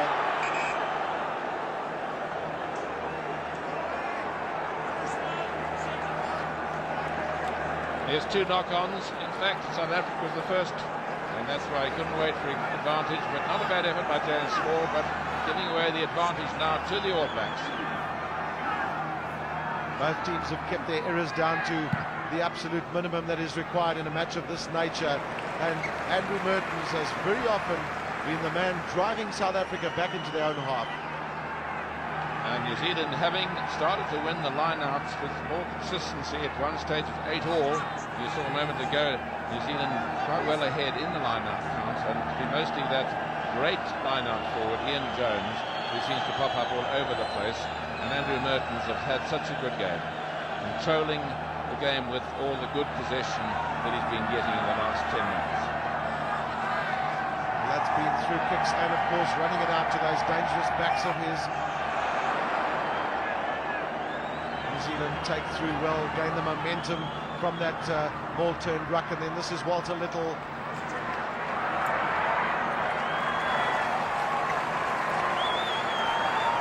There's good thinking by the All Blacks, getting enough ball. They've decided they want to play mostly in the South African half of the field, and Walter Little, with all that tremendous experience, a very well-judged kick, and look what a position he's got his side into. Bali Swart seems to be limping for South Africa. Last man into that line-out. Pienaar, 16 minutes left in this match for him as captain of South Africa. He's captained his country in all of his internationals.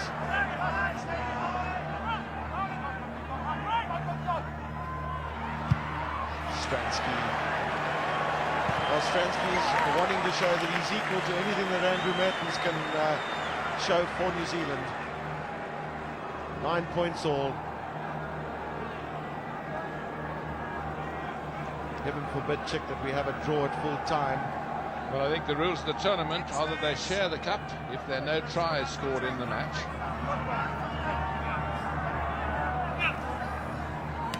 problem. Brook looks to tap it. South Africa come away with it. Mark Andrews lending a bit of muscle. This is Chester Williams. He's probing down the middle of the field.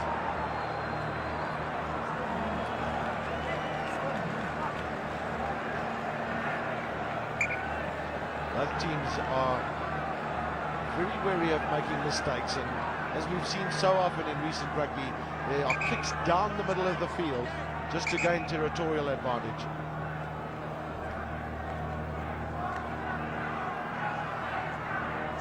South Africa have got a few guards up on the 22 to try and stop Andrew Mertens' long drop-ins.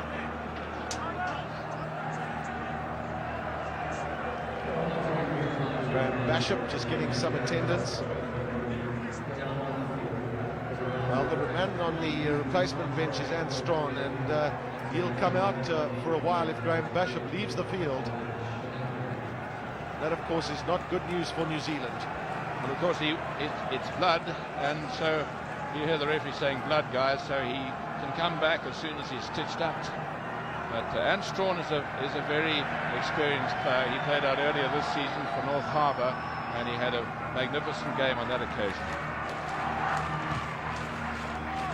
Mertens, as he's done so well with the kick-ins.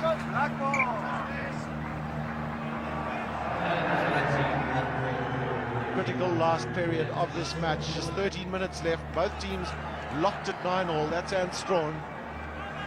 Also a man of vast experience.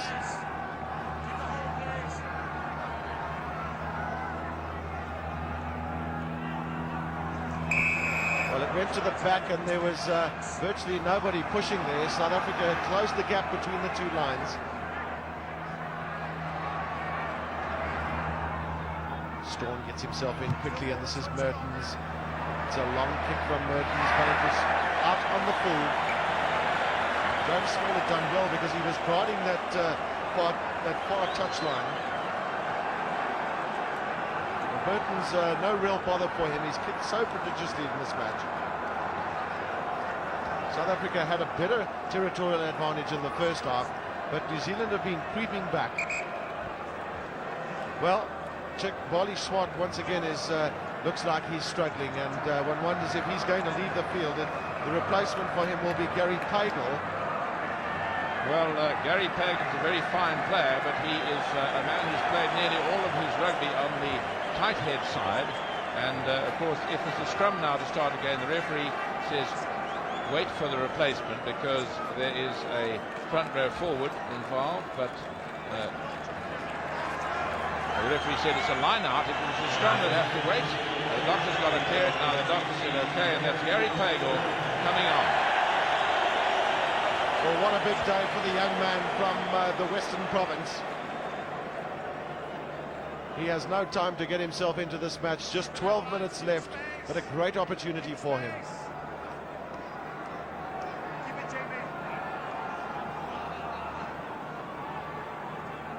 This was so looking for Roberts Visser, but New Zealand come away with it. Mertens again with a massive punt downfield.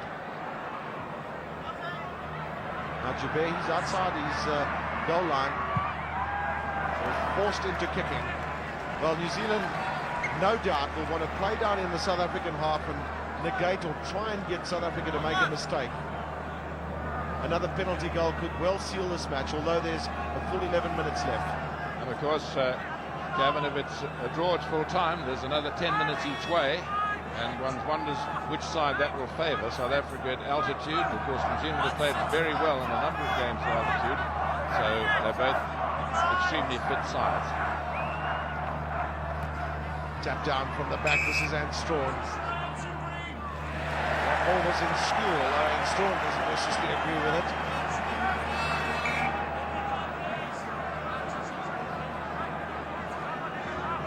Well, the last 10 minutes will be a question of huge commitment from both teams.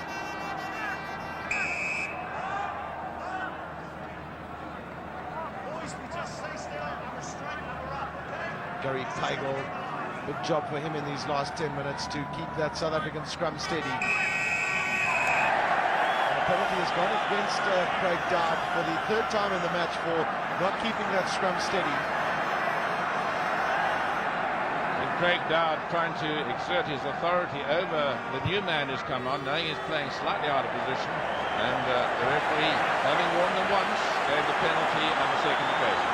Joel Stransky has had a quite superb match for his country today. He's probing tactical kicks and those long punts downfield have been the match of Andrew Mertens.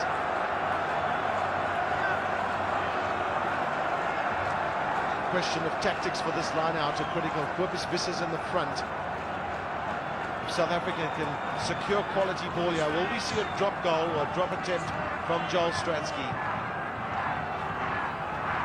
Visser is the taker in the front, but the ball was not in straight. So that's the second line out in a row, and the throw hasn't been straight. Firstly from Fitzpatrick, and secondly from Chris Rousseau. Storm, he's got a long passes and Storm, but he's not going to find touch. Joubert stays out of his 22. One would have thought he might have gone back in to give himself a better angle with a pass. This is Osborne looking to open up.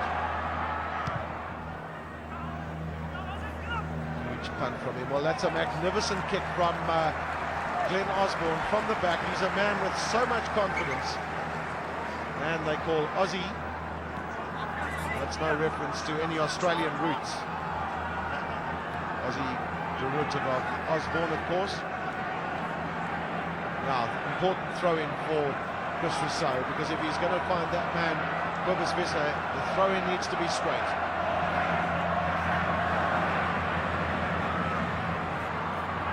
Switch to John Olomu. The big man has been quiet in this match, and that's credit to South Africa's organised defence. Bishop.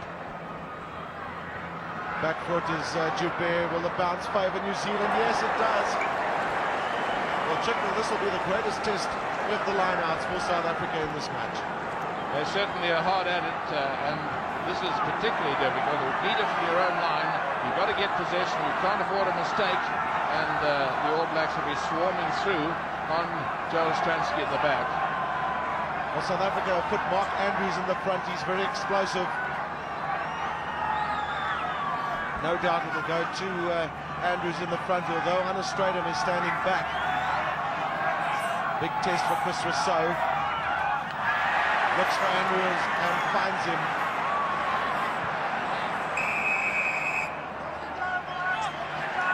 New Zealand were looking to collapse that maul, so South Africa will hope to get some relief from this. Stransky, who's kicked so well in this match.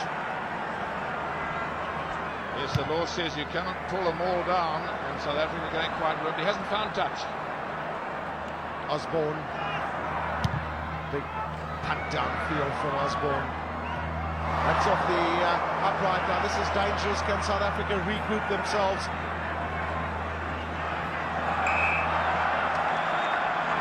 Oh, check there. So you make your luck on the field, and New Zealand, full credit to them for following up that ball. It was Ruben Creer trying to do some recovery work for South Africa. Of course, the ball coming off the post is more likely now with those big protectors around them.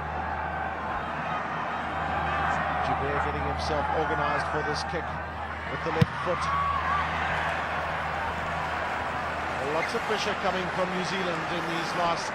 we're into the sixth minute of the match, sixth last minute of the match.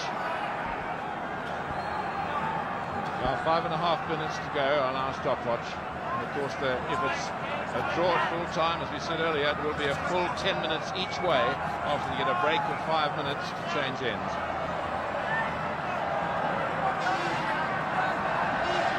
New Zealand will give credit to Ian Jones, who's been such a tower of strength in the lineouts.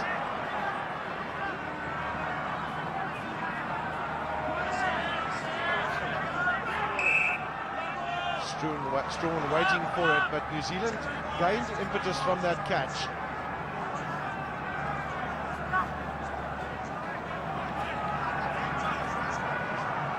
Now New Zealand have the ball. Can they bring big Jonah Lomu into play? Or will it be Osborne on the outside? Mark Ellis, who hasn't really had a run in this match yet. Mertens. Switch to Walter Little, and this is Jonah Lomu. Lomu, the big man's off. 4 South Africans are into him as Josh Cronfeld's pass goes wide. Once again, there was good defence by the Springboks there, and pressure. You only pass a bad wild pass when you're half tackled at the time, and that last pass not going to hand because of the pressure. Well, the difference between South Africa's defence and England's last weekend is that South Africa have got up quicker onto the big man and stopped him from getting into those bullocking runs.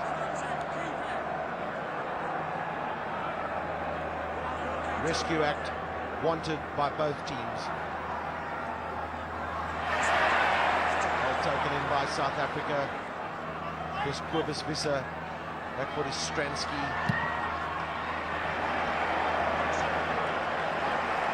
Well, Stransky's kicks have been very accurate during this match, although he didn't gain the sort of distance he would have wanted with that one.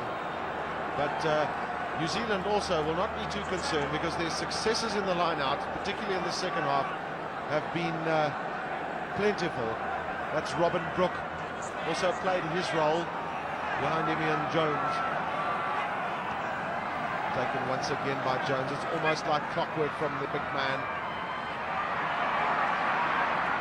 Little looking for and almost finding the space that he wanted. This is Basham, who's come back onto the field flying strong.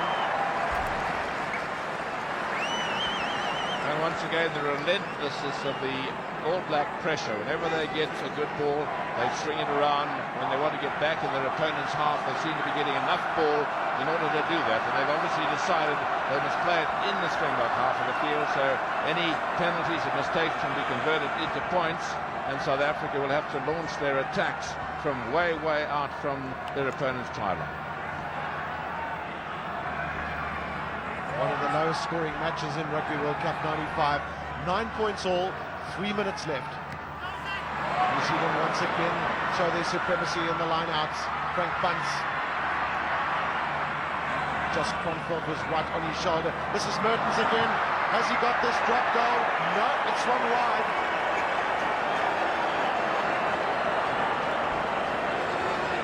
Well, he won't be pleased about that. He's got the one drop goal, but he's missed 3, and that was a good ball from the ruck. He would, of course, been a hero if it had gone over. Here he is again with it, and it seemed to slice off the side of his boot and missed by quite a big margin. Stransky once again looking for the deep kick. Get into the New Zealand half. Osborne. Long kick by Osborne, but that's also just gone too far. Well, Stransky did well because he was almost forced into having to catch that ball. Well, it's rather like leaving a shot at tennis. I don't know whether it's going to clip the baseline or not, and that one I think landed on the line, which of course means that it was out on the court. So possession, All Blacks in the second half, having had just the better, 52 against 48%. It's largely due to their successes in the line-outs. Good jump from Andrews at the back, but Hollis Stratham can't control.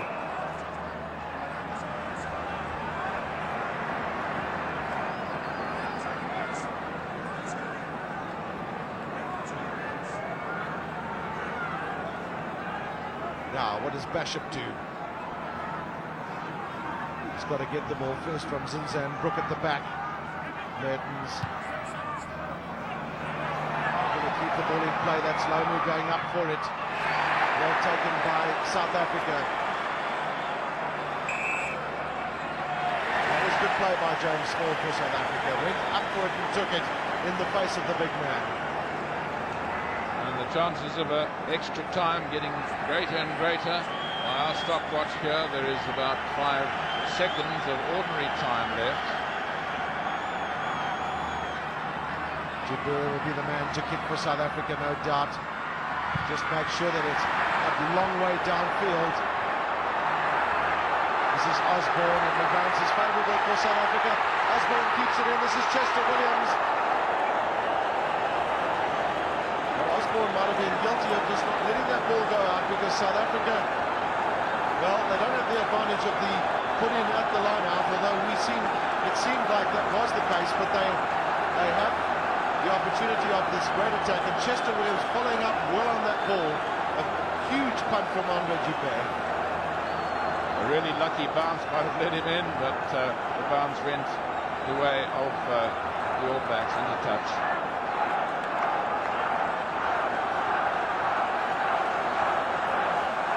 Fitzpatrick, it's on his shoulders.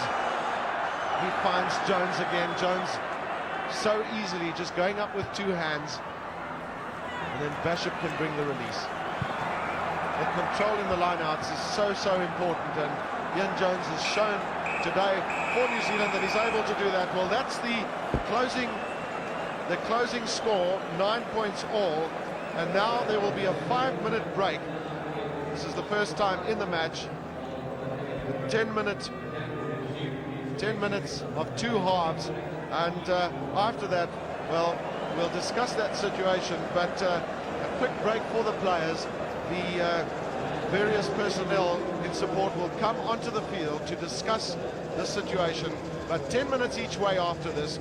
If the players are still locked in at a draw, it will then be the scorer of the most tries in the match, and of course there aren't any. After that, the least players ordered from the field during the tournament. So South Africa have had players sent off the field, New Zealand have not, and that would mean that New Zealand would secure the Webb Ellis Trophy, and that would be very sad for the host country. Yes, but I don't think any of those 30 players on the field would like the result to be determined. Any advice about what happens if there's still a draw at the end of the time? The touch judge there is, of course, Mr. Derek Bevan, who handled the final of the World Cup in 1991. But Gavin, I don't think there could ever be two teams that are more evenly matched. Well, could we ask for a more fitting finale as Laurie Mains, the coach of New Zealand, leaves the field, and two great teams from the Southern Hemisphere locked in an incredible tussle.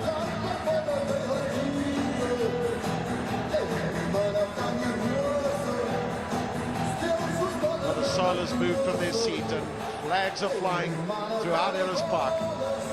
James Small, who's been equal to the task against Jonah Lomu today. That's come about because of organised defence from the South African side. Morné du Plessis and the manager and Kitch Christie, the coach, were on the field to have a few words with the South African team. And of course, it's absolutely critical for South Africa to get points on the board in these last 20 minutes of Rugby World Cup 95. South Africa going to pay for the fact that they had a person sent from the field.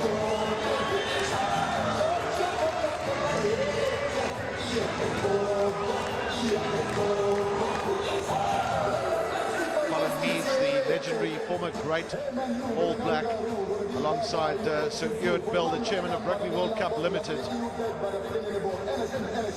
I played against Ewart Bell in his only international, Gavin, when he played for Ireland against Scotland in 1953.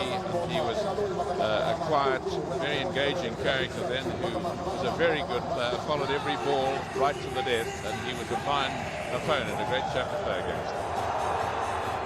Well, he's contributing to this match, and that's Francois Pinard. Steve Twitty, the Minister of Sport, there, just puffing on a cigarette. The game is as tense for him as the players out in the middle.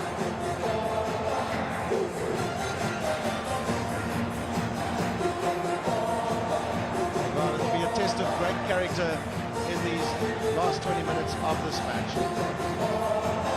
That's Ruben Kruger.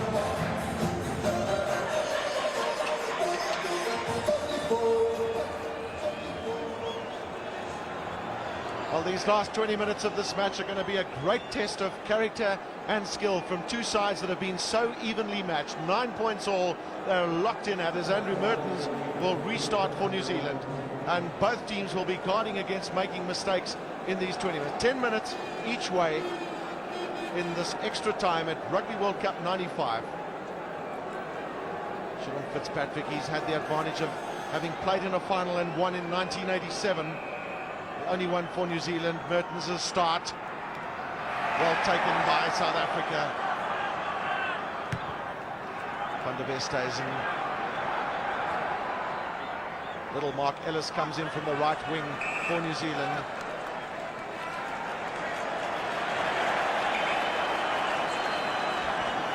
That's Mark Ellis. And that's Morne du Plessis. Well, tension on the side.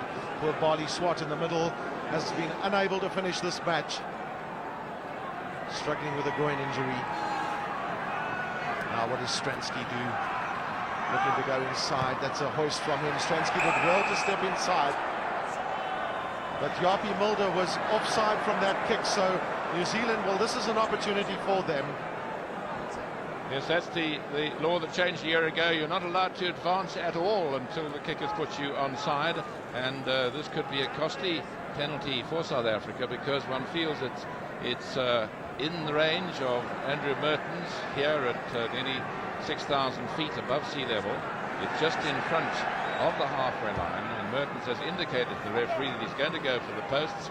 9 points each, and there is Stransky. There is his kick, and number 13 you can see in front of him, and that's the reason for the penalty. Well, that was a marginal decision against Yapi Mulder.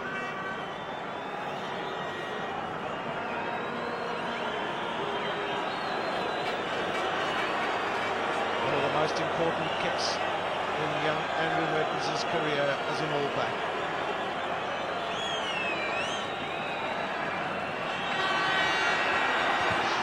Showing a lot of confidence. Has he struck that well? A great kick from Andrew Mertens.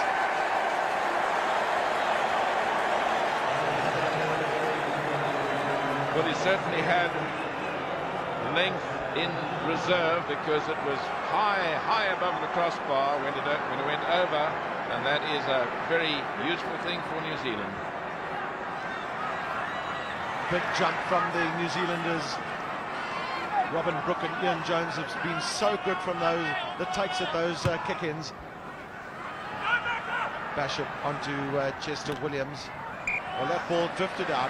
Well, the pressure's on South Africa now, because they really are going to have to score, and probably score twice if they don't score a try, because the rules of the competition are such that after 10 minutes of play, if the sides are still even, it'll be the scorer of the most tries in the match, and if there aren't any, after that it goes to the side who has the least number of players ordered from the field during this entire tournament, and that would count against South Africa on a straight and con control. Not on by South Africa, but there's still 17 minutes of rugby to be played, 10 minutes each way, and New Zealand, of course, getting the psychological boost of first blood in the extra time, and so it means that psychologically New Zealand have the points on the board, and South Africa have still got to put them on. And looks as though Craig Dowd might be leaving the field. He'll have to get the okay from the doctor, but play cannot go on now until there is a proper front ranker replacing him, so this time will be deducted from the 10 minutes to be played in the first half, and the doctor will have to certify that it would not be good for his health to carry on, and that is Dr. Clive Noble on the right, and he said to the referee, okay, and so the replacement looks like Richard Lowe can come on the field. Richard Lowe's not short of experience for his country. Of course, it's a fresh pair of legs as well. There's not many players are tested with this type of situation where they have to play in extra time. Tip kick through there from Little. This is Andre Joubert. Picks up well as Joubert. Back to Pienaar. A huge tackle on Francois Pienaar by Zinzan Brook. Chester Williams has had few opportunities in this match. He shrugs off that tackle from Mark Ellis.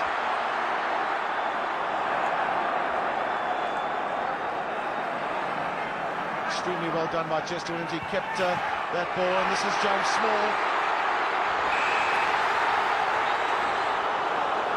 Well, the pass went forward, so South African hands are on their head. Joel Stransky feels quite alarmed. So does Johan Roux on the bench for South Africa. Yes, the referee quite well positioned to see it. Here he is, James Small. Perhaps he hesitated as he passed. Sometimes a straight pass is reckoned to be a forward pass, but the referee is the sole judge of facts, and he says it was forward. And just out of picture, there's another man getting a bit of attention, but the referee says carry on, and if it's not a front ranker, they can insist that play continues. Well, that's little Graham Bishop down, so Andrew Mertens will have to put in for New Zealand.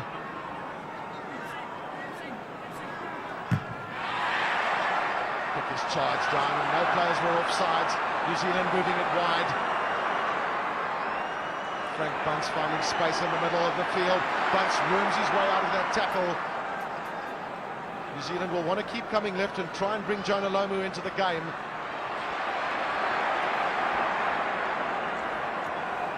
Osborne's support is meritorious there for the All Blacks. Mertens. Well, Mertens didn't have too many options because they're All Blacks all over the place with injuries. Onward Joubert, the switch to Chester Williams. Big tackle there from Zinzan Brook.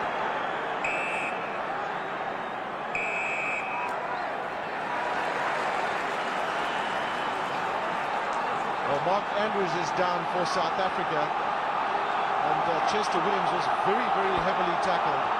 All the New Zealanders are back on their feet. An exception there of Zinzan Brook.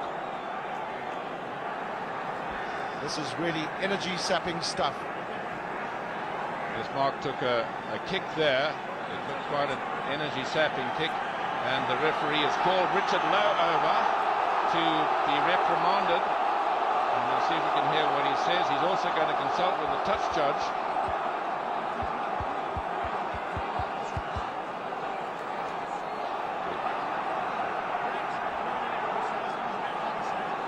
Well, Richard Lowe did not hear the whistle from the referee. That was the indication as he charged in to that ruck, and the penalty is going the way of South Africa, so it'll be some relief for them. And you heard coming through the other mic, the referee saying to Fitzpatrick a caution. So Richard Lowe has been officially cautioned, so if he indulges in any doubtful play again, the law says he must, underline must, be sent off.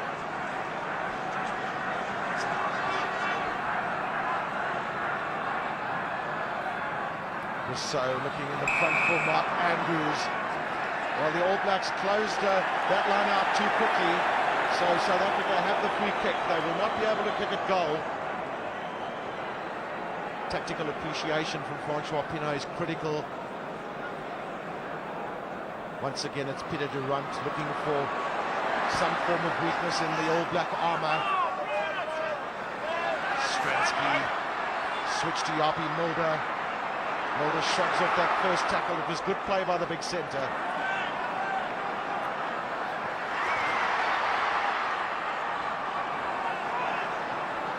Well, South Africa looking for the blind side. The thrust on the line they know is critical for them, because they're going to have to score a try or at least 2 penalties if there's no reply from New Zealand. That will be to secure the William Webber Ellis Trophy. Just look how tight the game has been. It's only New Zealand that have shadowed South Africa in the lineouts. The possession that has come, of course, has been of great quality as well, and that's largely been because of Ian Jones. He's the man with the number 4, and he's back in the middle. Fitzpatrick. Again, Jones takes. Well, it's a cat-and-mouse situation for both teams here at Ellis Park, because they know that the errors now could really cost their side this final in the Rugby World Cup. It's amazing, Gavin, how whenever New Zealand really want the ball from the line out, they use Ian Jones, and what a tower of strength he's been over the years for him. He seems to have that extra little bit of technique and just getting up high, and his timing and his understanding, of course, with Fitzpatrick is tremendous.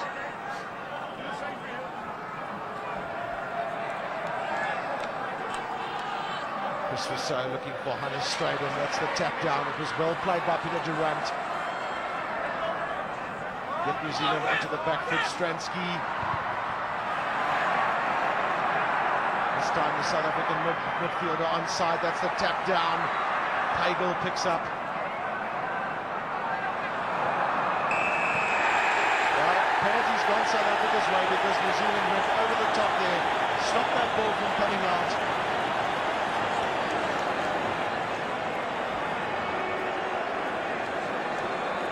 Well, at the moment, the situation is that New Zealand lead by those 3 points then, 12 points to 9. And Stransky this time has got this kick of immense importance for his country.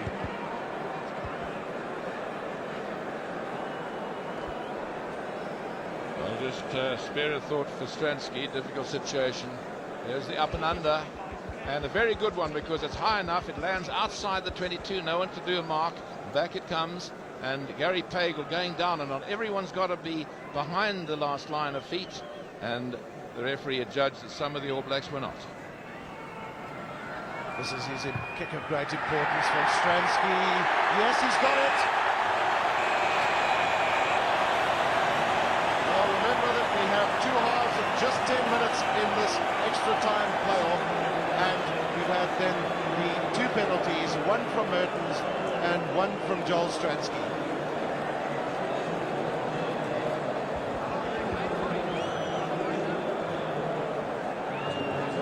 12 points all then locked in the struggle.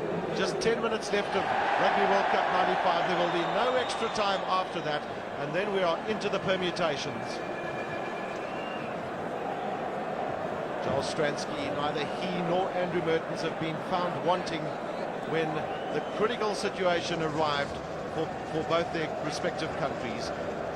Lovely view of the Ellis Park Stadium. All 62,000 people just locked in here. And really, could we have asked for a more fitting finale?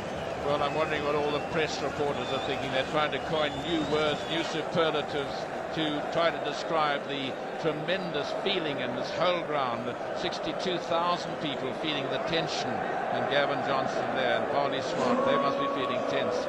Paulie Swart looking as though he's been in the wars. There's Johan Roux, there's Big Jonah Nomu, who has been such a factor here. And on the field, looks as though Stransky, at least Troily, has come on. We'll have to see whether he's going to take his place. But Gavin, I've never known an atmosphere that is quite as electric. 9 all at half-time, at full-time, and in half-time, the extra time, 12 all, and the scores absolutely identical. Each side has scored 1 drop goal, and each side has scored 3 penalty goals. And now we have 10 nail-biting minutes to go. Rugby World Cup has certainly spelt out Masakani, the Nguni word for capturing the essence of nation building in South Africa. And it's all joy and liveliness here at Ellis Park as everybody raptures to the words of Shosholoza, the workers' song that the South African rugby team have adopted during Rugby World Cup 95.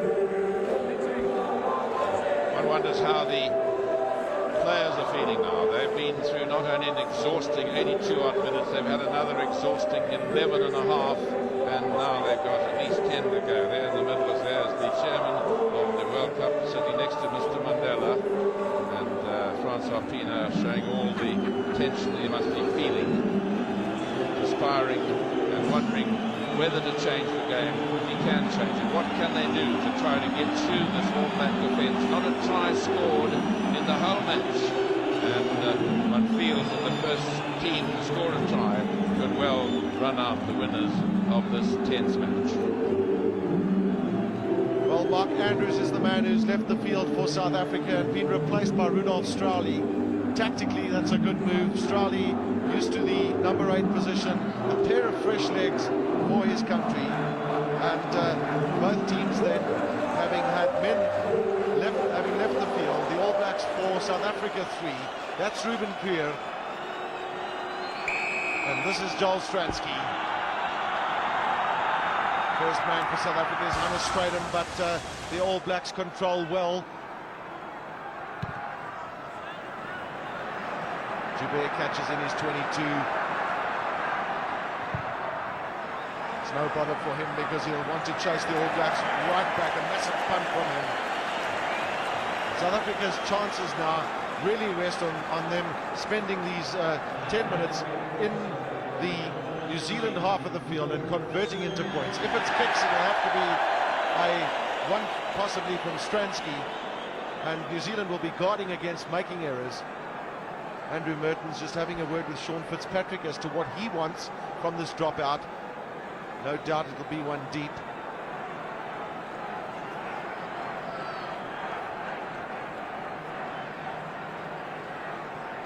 Well, there's a change of tactics on the New Zealand side. It's deep enough, but it's up there for his forwards.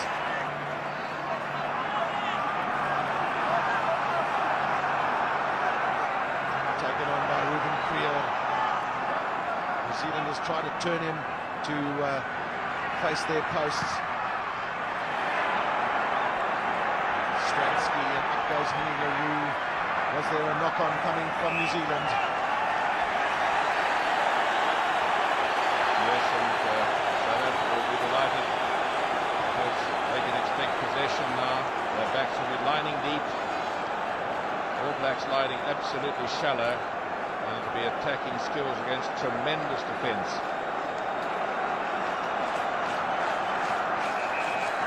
Well, South Africa have not managed to bridge the defensive line of the All Blacks.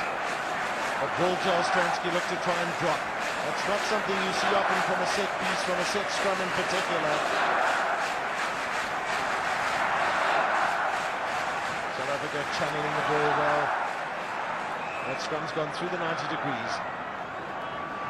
Well, it's interesting to see how Joel Stransky has positioned himself, because he's standing a little wider, facing the scrum.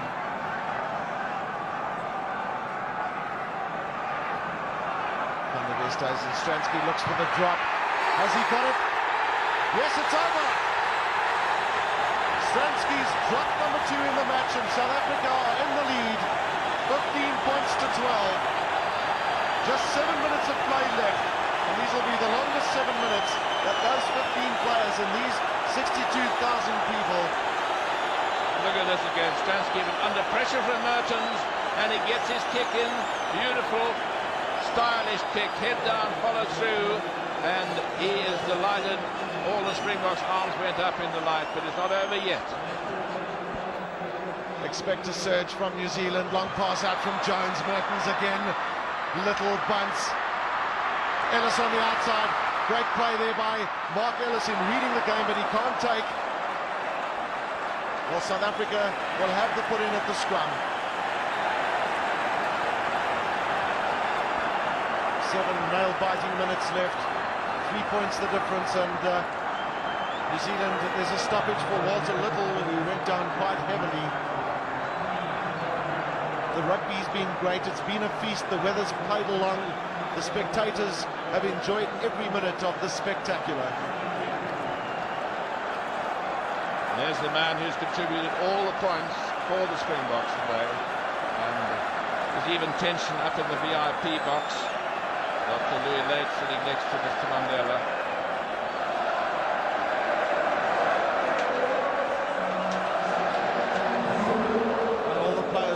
These stoppages in terms of getting their 3rd or 4th or 5th win, whatever you want to call it, because it's been a long day for all of them. He's been one of the heroes for New Zealand today, Walter Little. Is he going to leave the field? But he's not looking comfortable. It's as though he wants to stay on, but the doctor's suggesting he should leave. Of course, under circumstances like that, the referee can actually order him off under Law 3, which is number of players. If the doctor says it would be bad for his health to carry on, the referee says just go off, and then of course he can be replaced. Well, Little shrugs off the advice of the doctor. He wants to be part of the finish of this match. Joubert.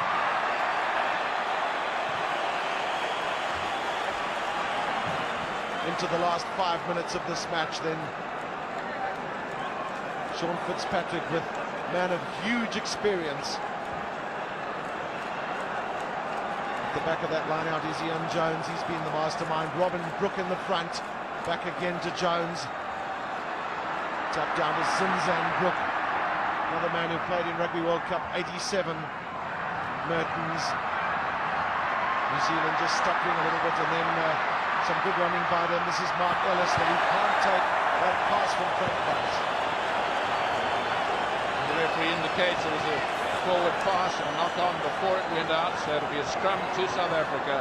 And of course, in these circumstances, possession is 9 points of the law, and it's so important in rugby football to get it at this stage.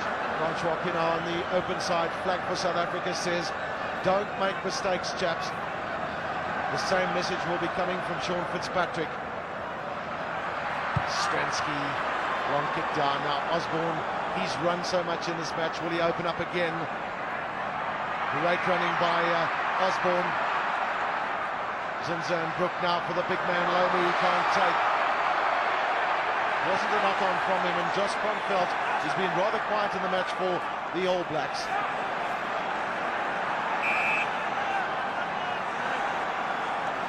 Well, every minute that ticks away is a victory for South Africa. That's James Small down on the ground. He took a knock on the head before the end of the normal match, if we might call it that, as he now got cramp.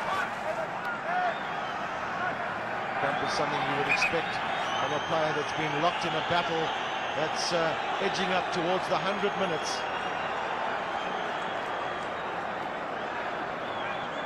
Bishop stands wide. Brook decides to throw. New Zealand have an overlap, but they're running across the field. This is Ellis, and then out to Glenn Osborne. Steps inside Chester Williams.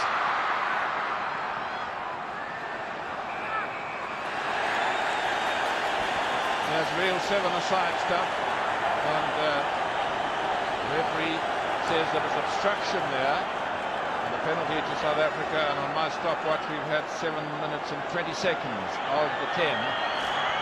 Well, Brendan Fenter's replacement is surging along the touchline, wanting to replace James Small, who's man down on the far side.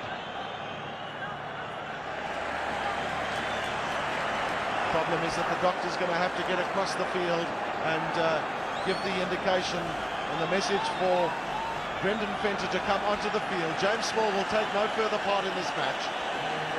Yes, there was a doctor over on the far side, and he's indicated, being a medically trained man, that James Small must not continue, so the replacement is taken. So another man with fresh legs in Brendan Fenter, and he will have to defend like never before. Ruben Kruger takes well at the back and finds space. That ball, the New Zealanders went over the top to pull that ball away. That was Josh Kronfeldt.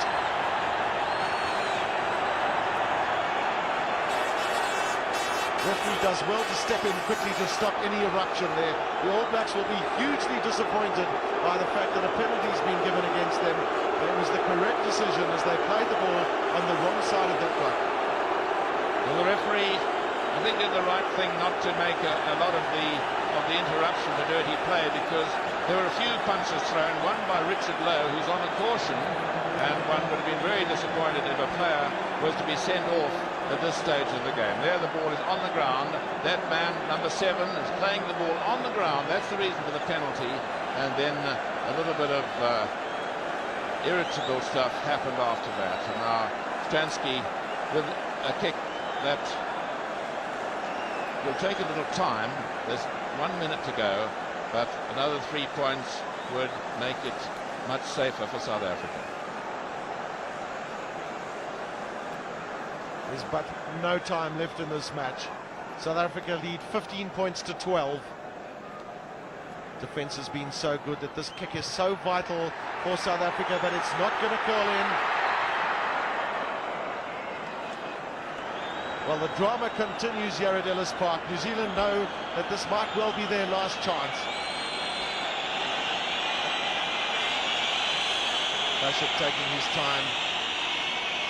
Decides with a short one. New Zealand want to keep possession, keep the ball in hand. Walter Little is swamped by South Africans.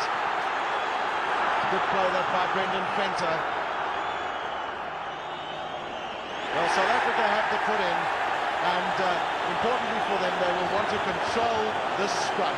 If they can keep possession and, if necessary, play it out wide, they will not want to make any mistakes. Is this the last scrum of the match? Stransky and Leroux are moving around. Leroux goes in. That is it. The final whistle then. South Africa win this Rugby World Cup final by 15 points to 12. And what a dramatic finish for the host country. It has always been said that the host country has a huge advantage. Well, South Africa have used that to their best of their ability. And an absolutely dramatic finish. Just look at those men out there in the middle. Francois Pienaar, the captain, very cheerful, getting his men together. He's asked for all the reserves to come down and join them. And there'll be a couple of words of thanks to all those people that have made this possible.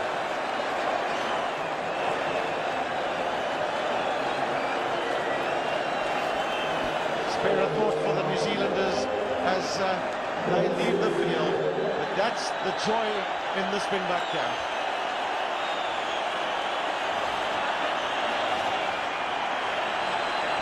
And in the crowds at the back, there's jubilation, unbelievable. They're so delighted, and there'll be parties tonight.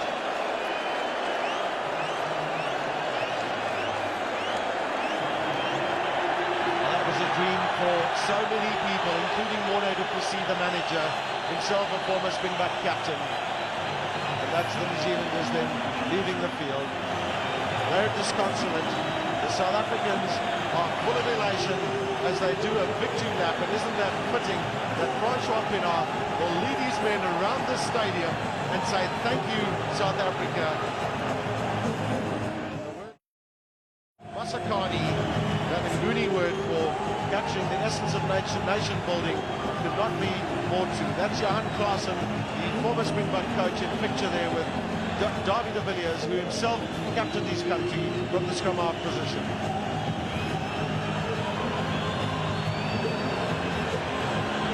I think gone is all the tiredness and the exhaustion. What a fillip they will have got to their spirits with that realization that all their hard work of a year and more has led to winning the World Cup. Francois Pienaar hoisted high on the shoulders of Rudolf Stroili. It's a big release for the Springboks because it's been tense for the last month. We saw that great opening match where South Africa beat Australia, and then of course this fantastic finish. So it was South Africa to start, South Africa to finish. All the support members of the South African team are out there, and it's thanks, it's handshakes, it's hugs for them all. But it was Joel Stransky that kept South Africa's hopes alive with those 3 penalty goals and the 2 drops. Coach Kitch Christie, he's hoisted onto the shoulders of his players, and Casey Pienaar, the assistant coach, who so often did a lot of background work. Well, how about that, Chick? Well, it's certainly a dramatic finish. No doubt they had the other parachutist who came down the first time. 2 of them came down before the match, one with the New Zealand flag, one with the South African flag, and no doubt both of them were up in the chopper, and it was a toss-up as to which of those parachutists would take off to come down until about just the last 7 or 8 minutes, and there will be jubilation tonight. Looking around the stands at the back, you see flags waving, and the jubilation of the players was emulated by those in the stands.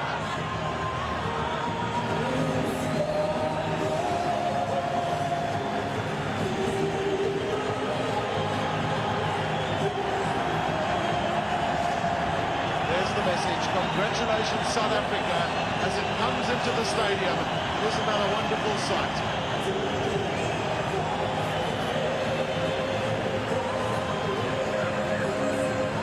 Spare a thought for the New Zealanders. They fought gamely throughout this match, throughout Rugby World Cup 95, and at the end of the day, they just didn't make it.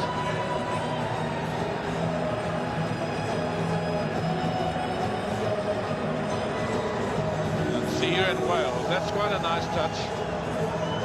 And one hopes that there will be the spirit of this World Cup taken over to Wales in the next one. And I'm sure many of the people in this big crowd will just be saying to each other, well, we'll now have to plan in the next 4 years to save money and to be there at the next World Cup. I remember that both South Africa and New Zealand are automatically will automatically attend Rugby World Cup 99 in Wales. That's big Hunter Stratham. Little thanks and congratulations to Mark Andrews, who fought gamely, and Mr. Nelson Mandela in the middle of the picture. And could he not have been a happier man today? He, of course, he forecast the result. He said South Africa will win, and he had a bet of a case of wine with Mr. Balzer, the New Zealand Prime Minister, and I'll bet that that is one of the best bets that the Prime Minister, the President, will ever have won. A case of wine with South Africa having won this match today.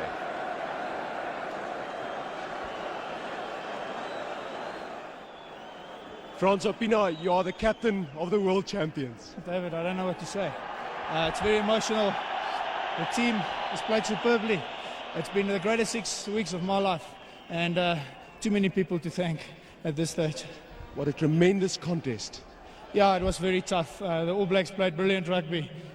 They kept in for the extra 20 minutes.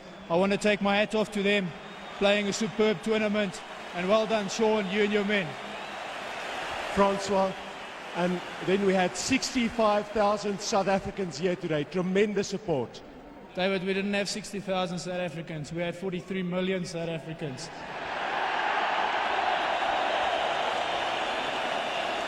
In the end, you guys were perhaps that little bit more hungry for victory. Yeah, when it went down to the wire, I told the guys to keep calm, keep their discipline, and Joel Stransky, you beauty. Well done, Francois Pienaar. Thank you.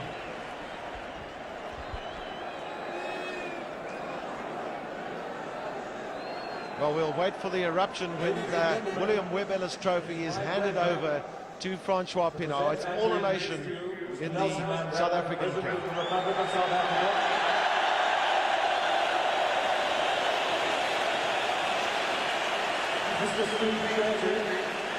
Minister of Sport, Sir Ewan Bell, Chairperson of Rugby World Cup Limited.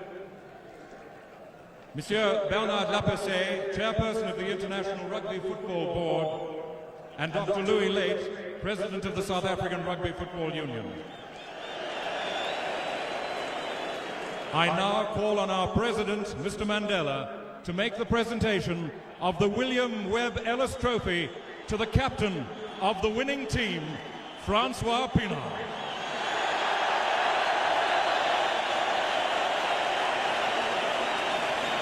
They've worked hard for it at the South African team, and what more fitting than the popular Francois Pienaar to collect that trophy.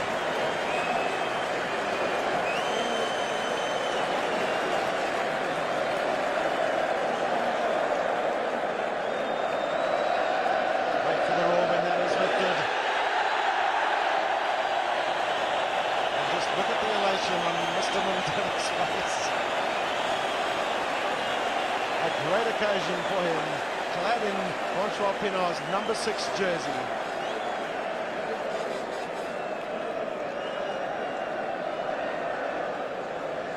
All the players clamouring to get a touch of the historic trophy. It's made its way to its 3rd Rugby World Cup tournament. And the South Africans really will be savouring this moment.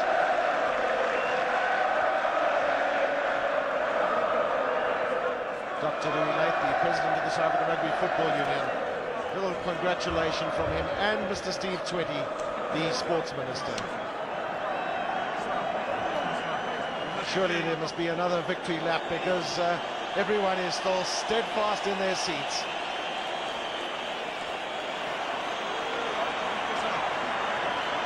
Chris Rousseau carries on that proud record of never having been in a losing team for his country.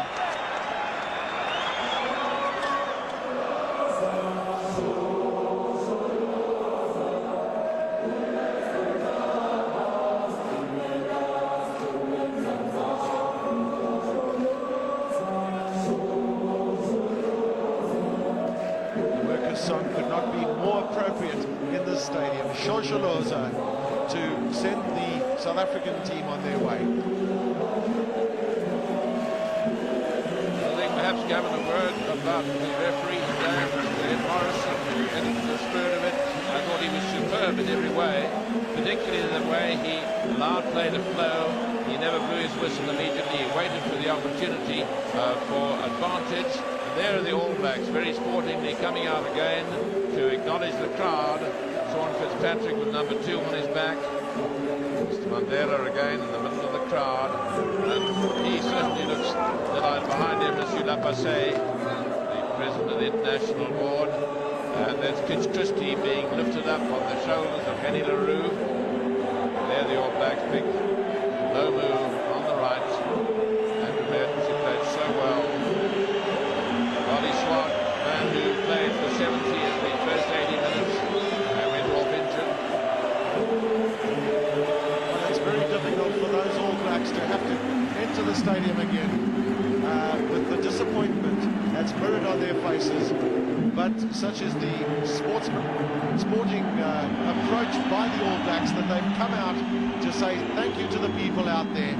Zinzan Brook claps his hands, waves. This will be probably his last Rugby World Cup. James Small on the right there, the man who had the difficult job of marking the great big 118-kilogram Jonah Lomu. Mornay du Plessis, former Springbok captain, captained the Springbok side and beat the All Blacks, as did his father, Felix du Plessis, in 1949. Francois Pienaar saying well played to the All Blacks. Well, Francois Pienaar has just done a quite remarkable job as captain for his country. So many people have often said that, was he worth his place in the team? Well, that hasn't been in question. And he's led his team extremely well, both on and off the field. Very sporting captain, leads by example. And today, well, it's the day of his life. And Francois came back from injury beginning of the season. He started late. First couple of matches he played, he was a little overweight, wasn't as fit as he did, but he insisted on carrying on playing because that's the best way to get into condition. And Francois Pienaar over there on the far side for the second time, facing Pienaar on the left there. There's Joel Stransky in the middle, the man who picked all the points for South Africa. Next to him, Henny LaRue, Joost van der Westhuizen, great scrum half. Jalpi Malter on the left, and on the right hooker, Chris Rousseau. It's quite wonderful that the South African team have decided to just walk around the stadium and let everybody get a good look at them and savour the moment, because big lap of honour with a run around and they would have been off the field, but they'll regroup as well for photographs from the multitude of people. There are flashes all over the stadium. Everybody looks to get his little piece of this great memento in South Africa's rugby history.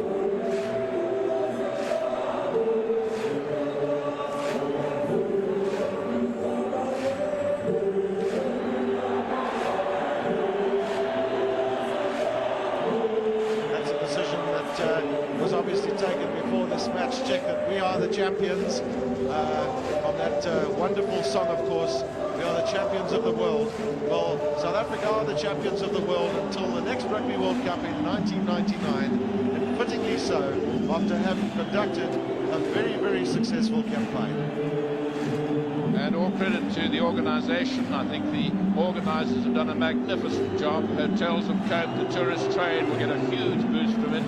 South African Airways, one might say, have been magnificent. All the extra flights, everything going absolutely like clockwork, and the hotel industry managed to cope with a tremendous strain. Thousands, probably 30,000, 40,000 tourists came here, and they've seen all sorts of parts of South Africa, the game reserves, the beaches, sunshine, and they've enjoyed it. A beautiful day for rugby, about 13 hours of solid sunshine. In the back, we see the sky is still clear, and hardly a soul has moved from those huge stands. they're still here savouring this moment, or these moments of victory, and remembering a game, probably the longest rugby match that they will ever remember having seen, and it went on for about 105, 106 minutes. That's Big Purpose Visa. Smiles galore on the straight-on.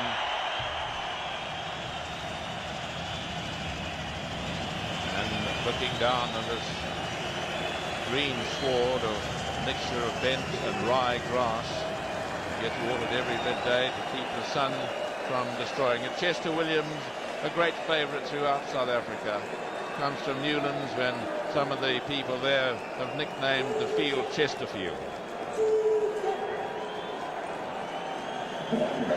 Stratum just leaking a little blood from that injury that he had against the Canadian team in Port Elizabeth. But the South Africans have given life and limb for victory today, and at the end of the day they were not found wanting with making the right decisions, taking the right options. Give credit to Francois Pinard for having led his team so well. Yeah, well, I think the only sadness in any game like this is it's just such a pity that there has to be a loser, because neither side deserved to lose. They were locked together. Of those 105 minutes, they were locked absolutely in a drawn situation after about nearly 98 minutes of rugby. The score was still 12-all, and only that fatal last penalty, as far as New Zealand was concerned, when Joel Stransky managed to kick his third penalty. He also contributed 2 drop goals, and Andrew Merton for New Zealand got a drop goal and 3 penalties. So 15 points to 12.